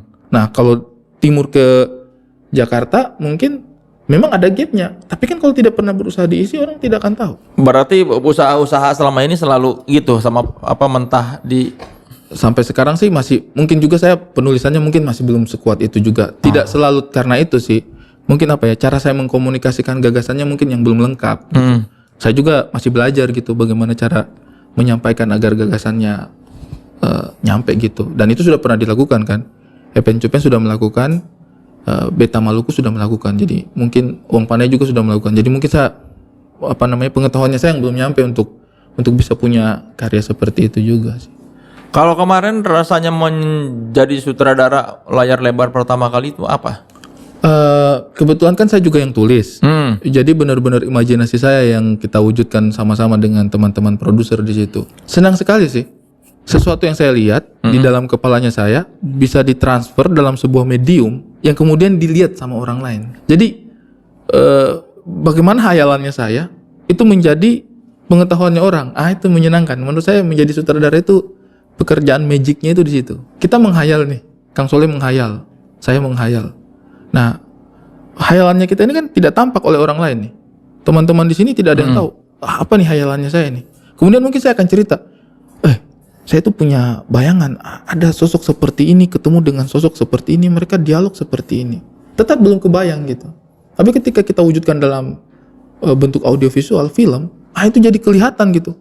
Dan menjadi sutradara itu melihat imajinasi kita terwujud, kemudian kita bisa tunjukkan langsung kepada orang lain sehingga imajinasi kita menjadi sama dengan imajinasi mereka. Bertahun-tahun memperjuangkan Indonesia Timur, terus tiba-tiba film pertama lu tentang setan. Yang orang pikirkan begitu. Itu bukan tentang Indonesia Timur sebenarnya. Ada unsur-unsur Indonesia Timur. Kalau saya sih sebuah karya seni termasuk film, itu kan dia bercerita dengan banyak angle. Tidak langsung seperti buku kurikulum misalnya, buku panduan. Kalau buku panduan dia tidak bisa banyak angle. Ya kan? Perang di Ponegoro dari tahun berapa? 1825 sampai 1830. Dia tidak bisa bikin angle lain. Dia perang di Ponegoro pokoknya lama aja, nggak bisa, harus jelas gitu. Nah, kalau menurut saya karya seni dia bisa bercerita dari banyak angle. Siapa bilang saya tidak bercerita tentang Indonesia Timur di situ? Ada. Karakternya Udin, Abdur di situ kan adalah seorang Indonesia Timur. Kenapa dia harus lugue di situ? Karena itu menunjukkan bahwa orang Timur punya kemampuan untuk beradaptasi. Dan itu sebenarnya realita. Selama ini ketika karakter Timur ditaruh di film selalu berusaha sangat sama kayak Batak tuh. Kawan, mau gimana? Batak banget itu, selalu berusaha dibuat Batak banget. Kemudian orang Timur juga selalu dibuat Timur banget. Tapi kenyataannya ada kok orang Timur yang kesehariannya ngomong lu gua, tapi lu guanya itu lu guanya Timur. Nah, kayak yang Abdur bikin. Itu di tim saya lihat banyak banget itu teman-temannya saya itu. Dan menurut saya itu kekayaan gitu, kekayaan budaya gitu. Menarik menurut saya gitu. Dia lu gue, tapi kau tahu ini bukan lu gue nya orang asli Jakarta. Ini lu gue nya orang dari Timur. Dan menurut saya itu unik. Nah, itu yang saya coba tampilkan bahwa orang Timur kalau udah ke Jakarta bisa loh bergaul dengan orang lain dan beradaptasi gitu. Nah, itu. Menurut lu sutradara yang seperti apa, Ri? Kemarin di Pelukis Hantu. Saya sih cukup bahagia ya dengan hasilnya ya, karena beberapa hal yang saya inginkan masuk di situ gitu. Dan kalau saya tuh memang tidak berusaha untuk menunjukkan sebenarnya apa yang ingin saya ceritakan lewat film itu. Kalau ada yang bisa dapat hasilnya, dapat definisinya, alhamdulillah. Tapi kalau hanya pengen nonton luarnya saja, tidak apa-apa. Nah, sama seperti stand up-nya saya lah. Saya tuh bicara tentang A, B, C, D, tapi mungkin sebenarnya ada Z yang saya ingin capai gitu. Nah, kalau ada yang bisa nangkap sampai ke Z, alhamdulillah. Tapi kalau enggak, menikmati dari A, B, C saja sudah cukup. Nah, kemarin saya bikin Pelukis Hantu sih ada layer-layer itu sih yang berusaha saya sisipkan. Dan alhamdulillah ngobrol sama produsernya setuju juga. Jadi menurut saya sih ketika membuat film, beberapa pencapaiannya saya di situ bisa terwujud gitu. Cukup menyenangkan sih. Ada beberapa hal yang harus diperbaiki dan menurut saya sih di film pertama itu benar-benar menjadi landasan gitu untuk kalau misalnya punya kesempatan ke film-film berikutnya, menjadi proses pembelajaran. Jadi benar-benar kayak 1+1 gitu. Tapi setidaknya saya sudah berani menjawab 2 Bu gitu. Nah mungkin saya akan mempelajari matematika lebih jauh lagi. Nah sama seperti film gitu. Setidaknya saya sudah berani berbicara pada teman-teman produser gitu kayak, Pak kita bikin ini dong Pak. Ada adegan ini dong Pak. Ceritanya tentang ini boleh nggak Pak? Nah dan kemudian karena menurut saya film itu diskusi. Untuk mencapai titik sebuah film itu diskusi. Diskusi kita sebagai penulis, sebagai sutradara, kepada produser, kepada teman-teman kru, kepada teman-teman pemain. Nah, saya sebagai orang yang dari Indonesia Timur kan sebenarnya ada keraguan gitu, apakah saya punya maksud bisa ditangkap sama orang. Saya tuh selalu punya insecure yang itu, Kang. Jadi meskipun kecil di dalam kepala, alam bawah sadar itu ada perasaan kayak orang paham tidak sih yang saya bicarakan ini gitu. Kayak kadang-kadang saya tengah-tengah bicara itu kayak, aduh, orang mengerti nggak sih ini, ada perasaan itu. Nah, ketika film itu terwujud dan hasilnya seperti yang saya bayangkan, itu ada perasaan bahwa oh berarti saya berhasil mengkomunikasikan gagasan saya kepada produser dan kepada kru ataupun kepada aktor gitu. Sutradara yang bagus tuh kalau kata lu kayak gimana, Ri? Kalau menurut saya sih yang bisa menilai sutradara bagus atau tidak itu ya sutradaranya sendiri sih. Apakah dia konsisten dengan tujuan awalnya dia atau tidak? Apakah dia konsisten dengan definisinya dia terhadap sebuah film atau tidak? Karena menurut saya tidak ada film yang ideal. Idealisme itu ada pada diri masing-masing. Misalnya Joko Anwar berpikir idealnya film untuk dia seperti ini. Yaitu idealismenya Bang Joko. Selama dia konsisten dengan itu berarti dia sutradara yang baik. Misalnya Bang Anggi Umbara, idealnya film ada sisi ininya. Nah selama dia konsisten dengan itu, menurut saya dia adalah sutradara yang baik. Jadi Ernest Prakasa misalnya idealnya dia film seperti ini. Selama dia konsisten dengan itu berarti dia sutradara yang baik. Menurut saya sih selama seorang sutradara konsisten dengan visi misi yang ingin dia capai dalam sebuah film, menurut saya itu dia berarti sutradara yang baik. Kecuali misalnya orang sutradara nggak punya visi misi, nah itu baru dipertanyakan tuh kenapa harus bikin film. Kenapa harus bikin film ketika filmnya tidak punya visi misi gitu. Kalau sutradara lokal yang menginspirasi lu siapa? Banyak. Tapi ya alhamdulillahnya saya bekerja dengan beberapa di antara mereka. Salah satunya mungkin Mas Anggi Umbara. Cukup menginspirasi saya sih Mas Anggi itu. Karena kalau Ko Ernest sudah pastilah ya. Itu tempat belajar dan berguru lah ya. Maksudnya banyak hal yang kita bisa kerjakan di lapangan itu tidak terlepas dari dorongan dan kemudian masukan-masukannya. Tapi mungkin kalau yang belajar secara tidak langsung Mas Anggi sih salah satunya gitu. Karena menurut saya Mas Anggi punya keberanian untuk mengeksekusi sebuah fantasi. Film itu untuk saya sih tidak cukup hanya sekedar realita. Menurut saya dia juga harus bicara tentang fantasi. Nah itu kenapa saya cukup senang dengan pelukis hantu, karena di situ ada unsur fantasinya. Ada kemampuan melihat hantu. Nah mungkin sih ada orang yang akan bilang, tapi kan faktanya memang ada. Yang saya nggak tahu. Tapi itu imajinasi saya gitu.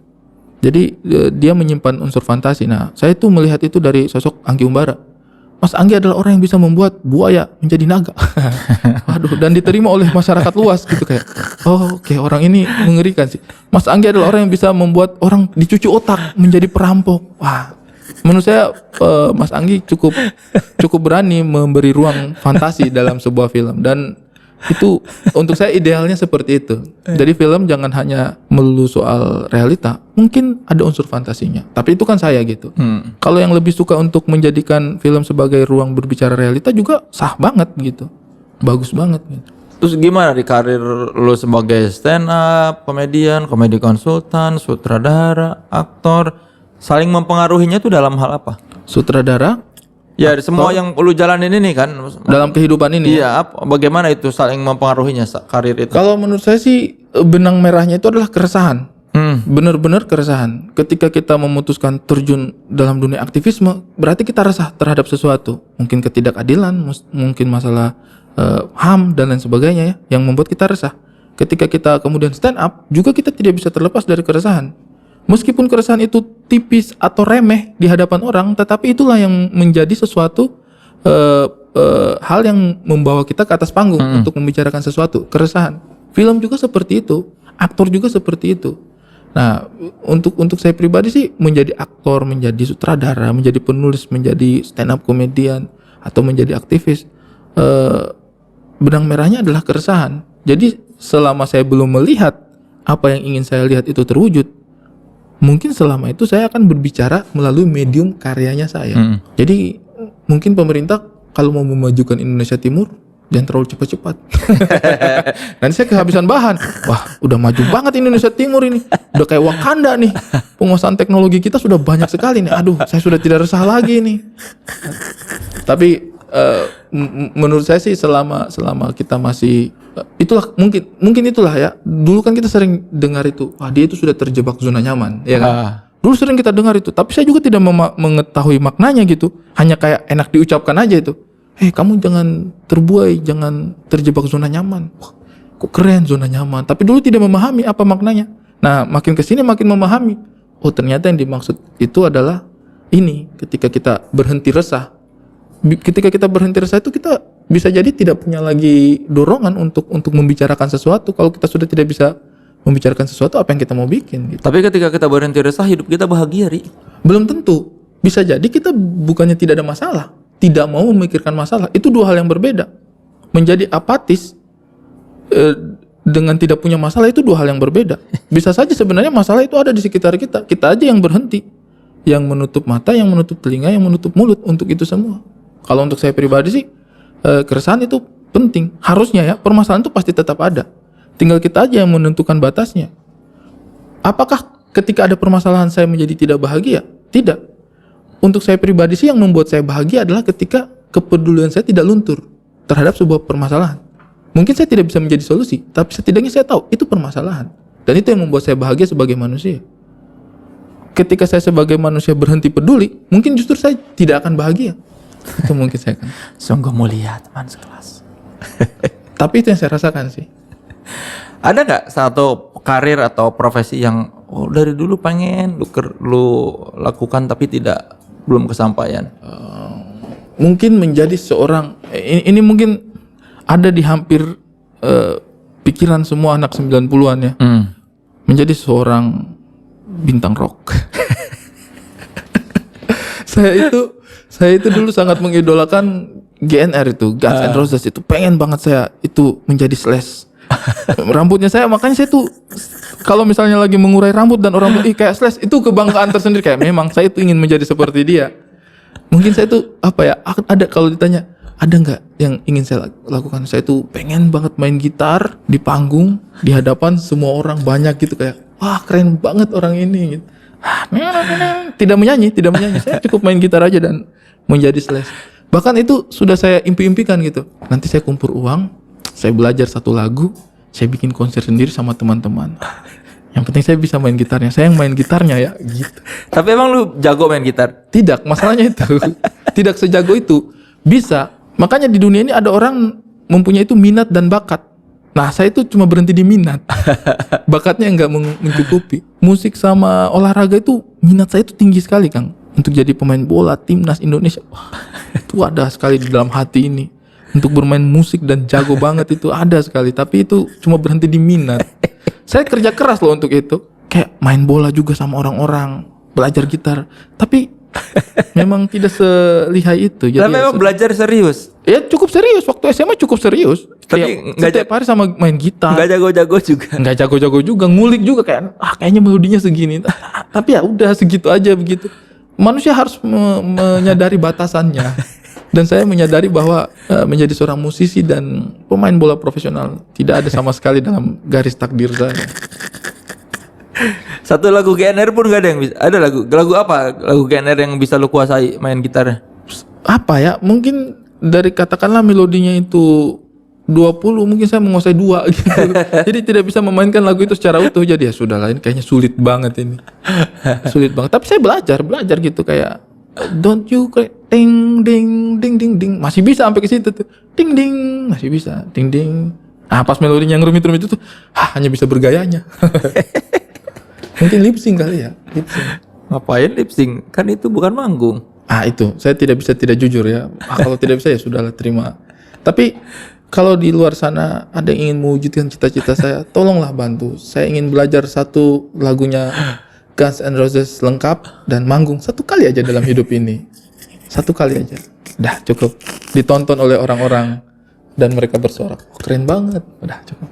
Atau lu bikin cerita tentang itu, rockstar dari timur. Lu yang main, nanti lu Demi adegan ya. bikin adegan. Jadi beneran 100.000 orang, ya, 100.000 ekstras, terus adegan lu main gitar. Ding, ding, ding. Berasa benerannya aja. Beneran kan? Dan saya bisa menonton itu di layar. Iya, Sesuai dengan visi misi saya dalam film. betul. Mewujudkan imajinasi. Betul. Jadi imajinasi saya bisa ditonton sama orang lain juga. Dan ada juga kan orang-orang timur yang pengen jadi rockstar kan banyak juga. Benar. Cukup menginspirasi. Saya akan coba masukkan dalam satu list. Suatu saat kita bikin itu. Saya pemerannya ya. Pemeran gitarisnya. Drummer terserah. Yang penting saya yang gitaris. Ya kalau itu masih lama. Yang sekarang dekat-dekat ini adalah lu bisa mendapatkan kaos, Ri. Uish. Nah, semua tamu podcast naik kelas mendapatkan ini kaos buat lu. Itu buat siapa? Ini buat teman sekelas yang follow Instagram @authenticity_id. Tolong ditanda tangan. Saya tanda tangan di sini. Iya. Yang mau dapetin kaos podcast naik kelas bertanda tangan Ari Kriting, silakan follow Instagram @authenticity_id. Juga yang tadi mau dapetin kaos kolaborasi dengan Stereoflow, Darbots, atau Komikazer, silakan Authenticity Lab-nya ada di Tokopedia, Shopee, dan Lazada, atau silakan scan QR code di sini. Ya, dibuka. Nah, ini dia. Mungkin saat ini teman sekelas merasa bahwa itu tanda tangannya Ari Kriting. Jangan salah. 20 tahun dari sekarang tanda tangan ini akan sangat berharga. Karena Ya, berharap aja dulu. Mungkin saya melakukan sesuatu yang besar yang membuat Anda bangga. Mungkin 20 tahun dari sekarang Anda akan merasa, wah itu Ari Kriting, saya punya tanda tangannya orang itu. Kita tidak tahu. Ketika dulu juga ada yang minta tanda tangannya Kurt Cobain, juga dia tidak sangka kalau Kurt Cobain bisa sebesar itu namanya. Mungkin, kita nggak tahu. terima kasih Ari sudah mampir di podcast naik kelas, dan mari kita ringkasan. Kita melihat perjalanan Ari Kriting dari mahasiswa yang hampir DO menjadi sarjana teknik, walaupun gagal menjadi insinyur ya. Terus dia menunjukkan konsistensi dan komitmennya pada kepedulian terhadap Indonesia Timur, juga kepedulian terhadap isu-isu sosial, sehingga menjadikan Ari Kriting bukan hanya komedian yang menghibur kita, tapi juga komedian yang membangkitkan kepedulian. Minimal karena materi-materi Ari Kriting dari stand up-nya, kita bisa tahu bahwa Indonesia Timur ini perlu kita perhatikan, dan walaupun belum terlalu terasa ya. Iya, saya juga mengakui. Ketika Kang Soleh mengajukan pertanyaan itu, ya iyalah. Mungkin dampaknya baru pada karir saya pribadi. Ya, tapi setidaknya itu menunjukkan komitmen Betul. Ari Kriting pada kecintaan terhadap Indonesia Timur dan demi perubahan yang lebih baik. Dan itu menunjukkan bahwa Ari Kriting tidak hanya seorang stand up komedian, tapi juga dia sudah naik kelas menjadi seorang yang menunjukkan kepedulian sosial, sudah menjadi sutradara, komedi konsultan, segala macam. Dan atas segala pencapaiannya itu, saya nobatkan Ari Kriting naik kelas.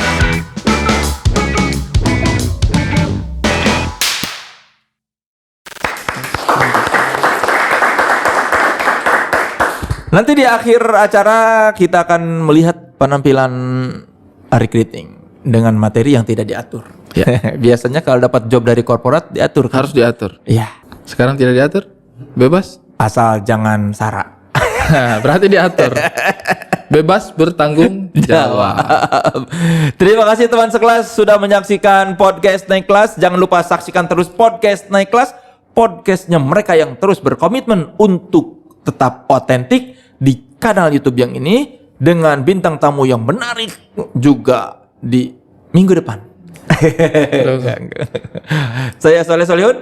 Saya Ari Kriting. Sampai jumpa minggu depan di podcast Naik Kelas. Dan teman sekelas, mari kita beri sambutan yang meriah untuk Ari Kriting.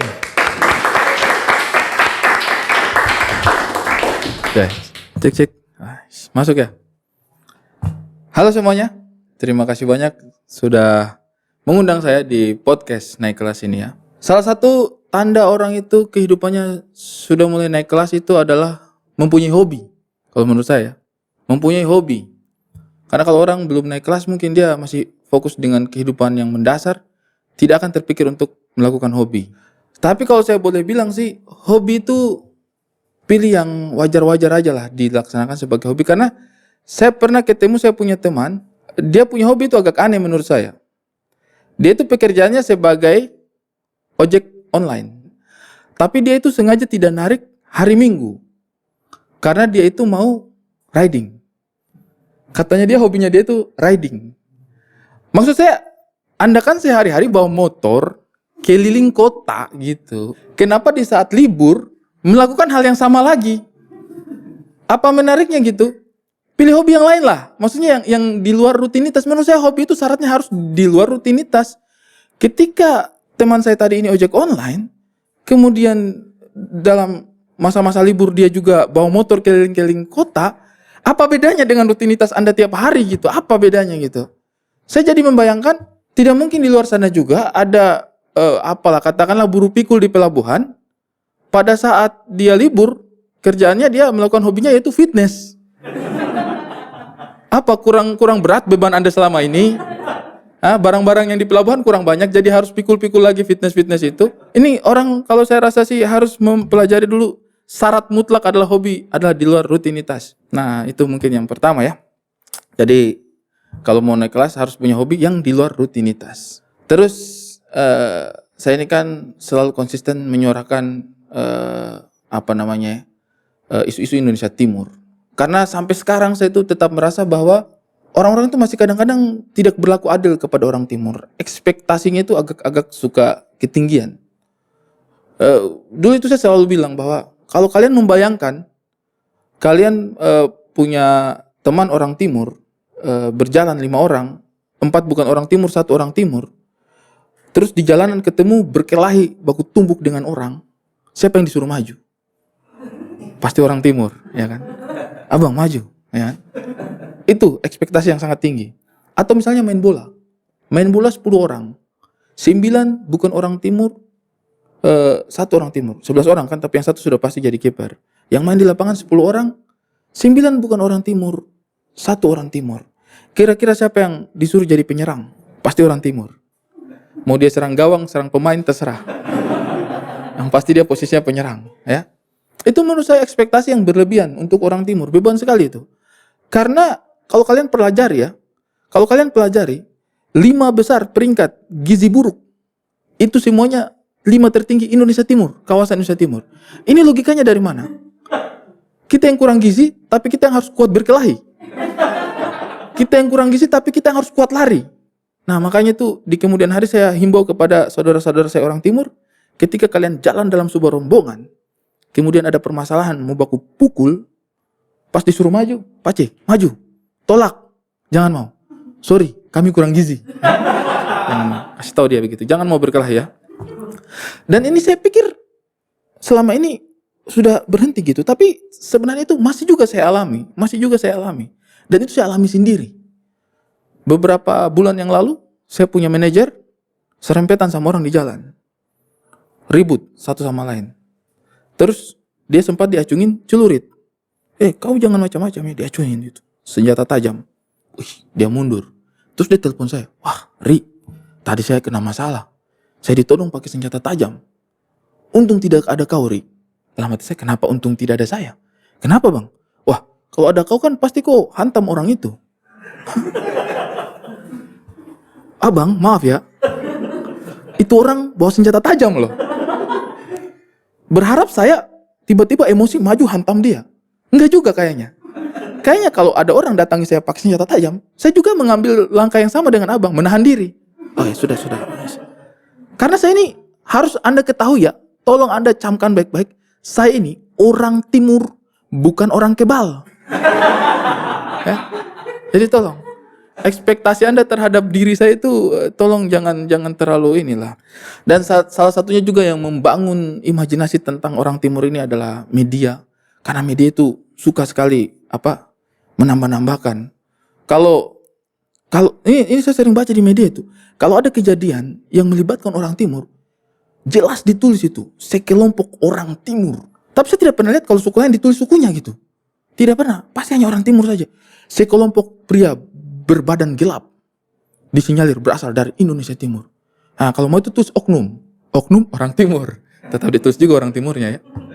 Tapi jurnalis ini memang kadang-kadang apa ya, pilihan-pilihan kata-katanya itu suka tidak masuk menurutku ya. Kadang-kadang tuh suka tidak sesuai realita. Salah satunya itu istilah yang sering dipakai itu adalah mati dalam keadaan tidak wajar.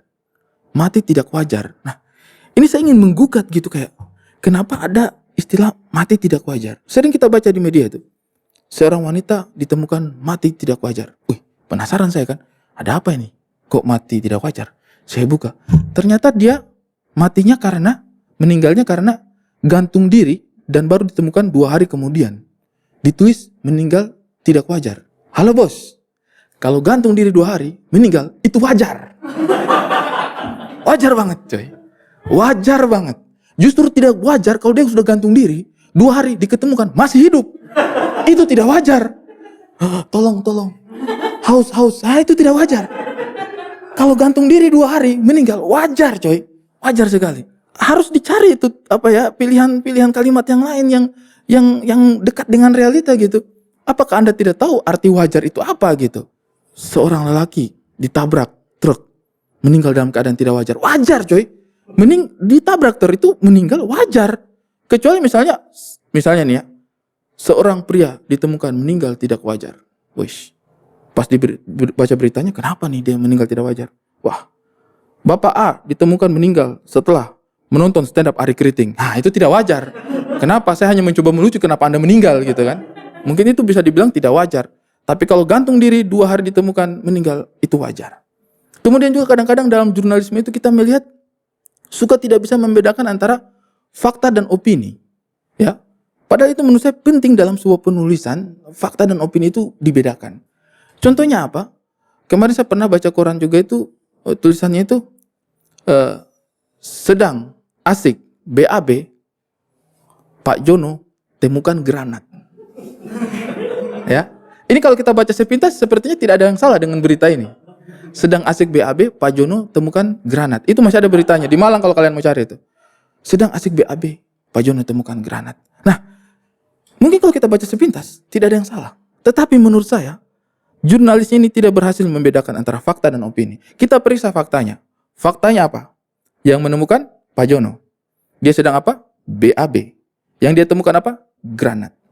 Asiknya dari mana? Saya berani jamin kata-kata asik itu ditambahkan oleh si jurnalis. Itu opini dia. Karena tidak mungkin dia mencari fakta. Seasik apa Pak Jono BAB saat itu? Seasik apa? Untuk menumpukan fakta, kita hanya bisa melakukan 2 cara. Wawancara atau melihat langsung. Itu baru kita bisa mendapatkan fakta. Apakah ketika dia wawancara, dia bertanya, apa betul Anda Pak Jono? Betul Pak Jono. Anda menemukan granat? Betul, saya menemukan granat. Menemukan granat. Pada saat apa Anda sedang menemukan granat itu? BAB. Pada saat sedang BAB. Asik nggak? Sungguh tidak mungkin seorang wartawan bertanya seperti itu. Jadi dari mana? Dari mana asik ini? Atau mungkin ketika dia datang ke lapangan, dia lihat, oh Pak Jono lagi BAB tuh, nemu granat. Pak Jononya lagi, asik banget nih BAB nih. Lancar banget, saya makan serat banyak sekali. Itu kan berarti ini bisa disimpulkan kata-kata asik ini adalah ditambahkan oleh si jurnalis sendiri. Jadi tolong dilihat, berita itu harus murni fakta. Jangan hanya ditambah-tambahkan dengan opini. Terus kalau bicara naik kelas juga, saya alhamdulillah ya merasakan sedikitlah kesuksesan. Dan kesuksesan itu rasanya memang manis ya. Cuman tidak selalu rasanya manis. Kadang-kadang kesuksesan juga itu membawa hal-hal yang aneh dalam hidup kita. Salah satu yang saya senang itu adalah orang-orang kadang-kadang suka minta mengambil gambar dengan saya. Cuma kemarin saya mengalami satu perasaan aneh. Ternyata saya menyimpulkan bahwa kita di sini mungkin kadang-kadang suka ketemu dengan yang satu suku, ya kan? Dan kadang-kadang ada perasaan kedekatan, emosional, senang ketemu yang satu suku. Tapi itu ada syaratnya, ada syarat dan ketentuannya kenapa kita senang ketemu dengan orang yang satu suku sama kita. Karena ternyata bisa juga kita ketemu dengan orang yang satu suku, tapi kita malah kesel. Itu terjadi sama saya. Nah, saya itu kan biasanya kalau diajak foto itu kan, Bang, kita satu suku nih. Nah, kemarin saya jengkel. Karena apa? Pas saya pulang kampung di Buton. Saya lagi duduk minum kopi di Buton. Tiba-tiba ada yang datang minta foto. Ari Kriting. Betul bro. Boleh minta foto bang? Boleh sekali. Saya kan orangnya ramah ya. Saya, boleh sekali. Humble banget saya. Sini foto-foto. Pas foto, Dia bilang, wah senang sekali nih akhirnya ketemu Bang Are. Oh iya Bang, saya satu kampung dengan abang loh, saya juga orang Buton. Dalam hati saya, hei bos, apa istimewanya? Kau satu kampung dengan saya di Buton. Kau bilang begitu di mana? Di Buton. Bukan hanya kau. Ini penjual-penjual semua di sekitarnya kita ini orang Buton semua. Satu suku kita lagi di kampung kita sendiri. Kalau kita ketemu di Surabaya mungkin istimewa. Hei, saya juga dari Buton. Hei, orang Buton juga. Hei, bikin apa di Surabaya? Akan memicu dialog-dialog yang menyenangkan. Tetapi ketika di kampung sendiri, tidak usah seperti itu. Tidak usah mengaku-mengaku satu kampung di kampung sendiri. Ternyata itu tidak mengenakan. Pas dia bilang, "Eh bang, terima kasih sudah foto. Kita ini satu kampung loh." Oh ya? Wah, kaget sekali. Masa? Satu kampung, serius satu kampung. Bukan hanya kau, ojek-ojek semua yang lewat-lewat ini satu kampung dengan kita semua. Ya, jadi mungkin itulah ya. Kalau kadang ada aja hal aneh yang terjadi pada kita. Sekian, terima kasih, saya Erik Riting.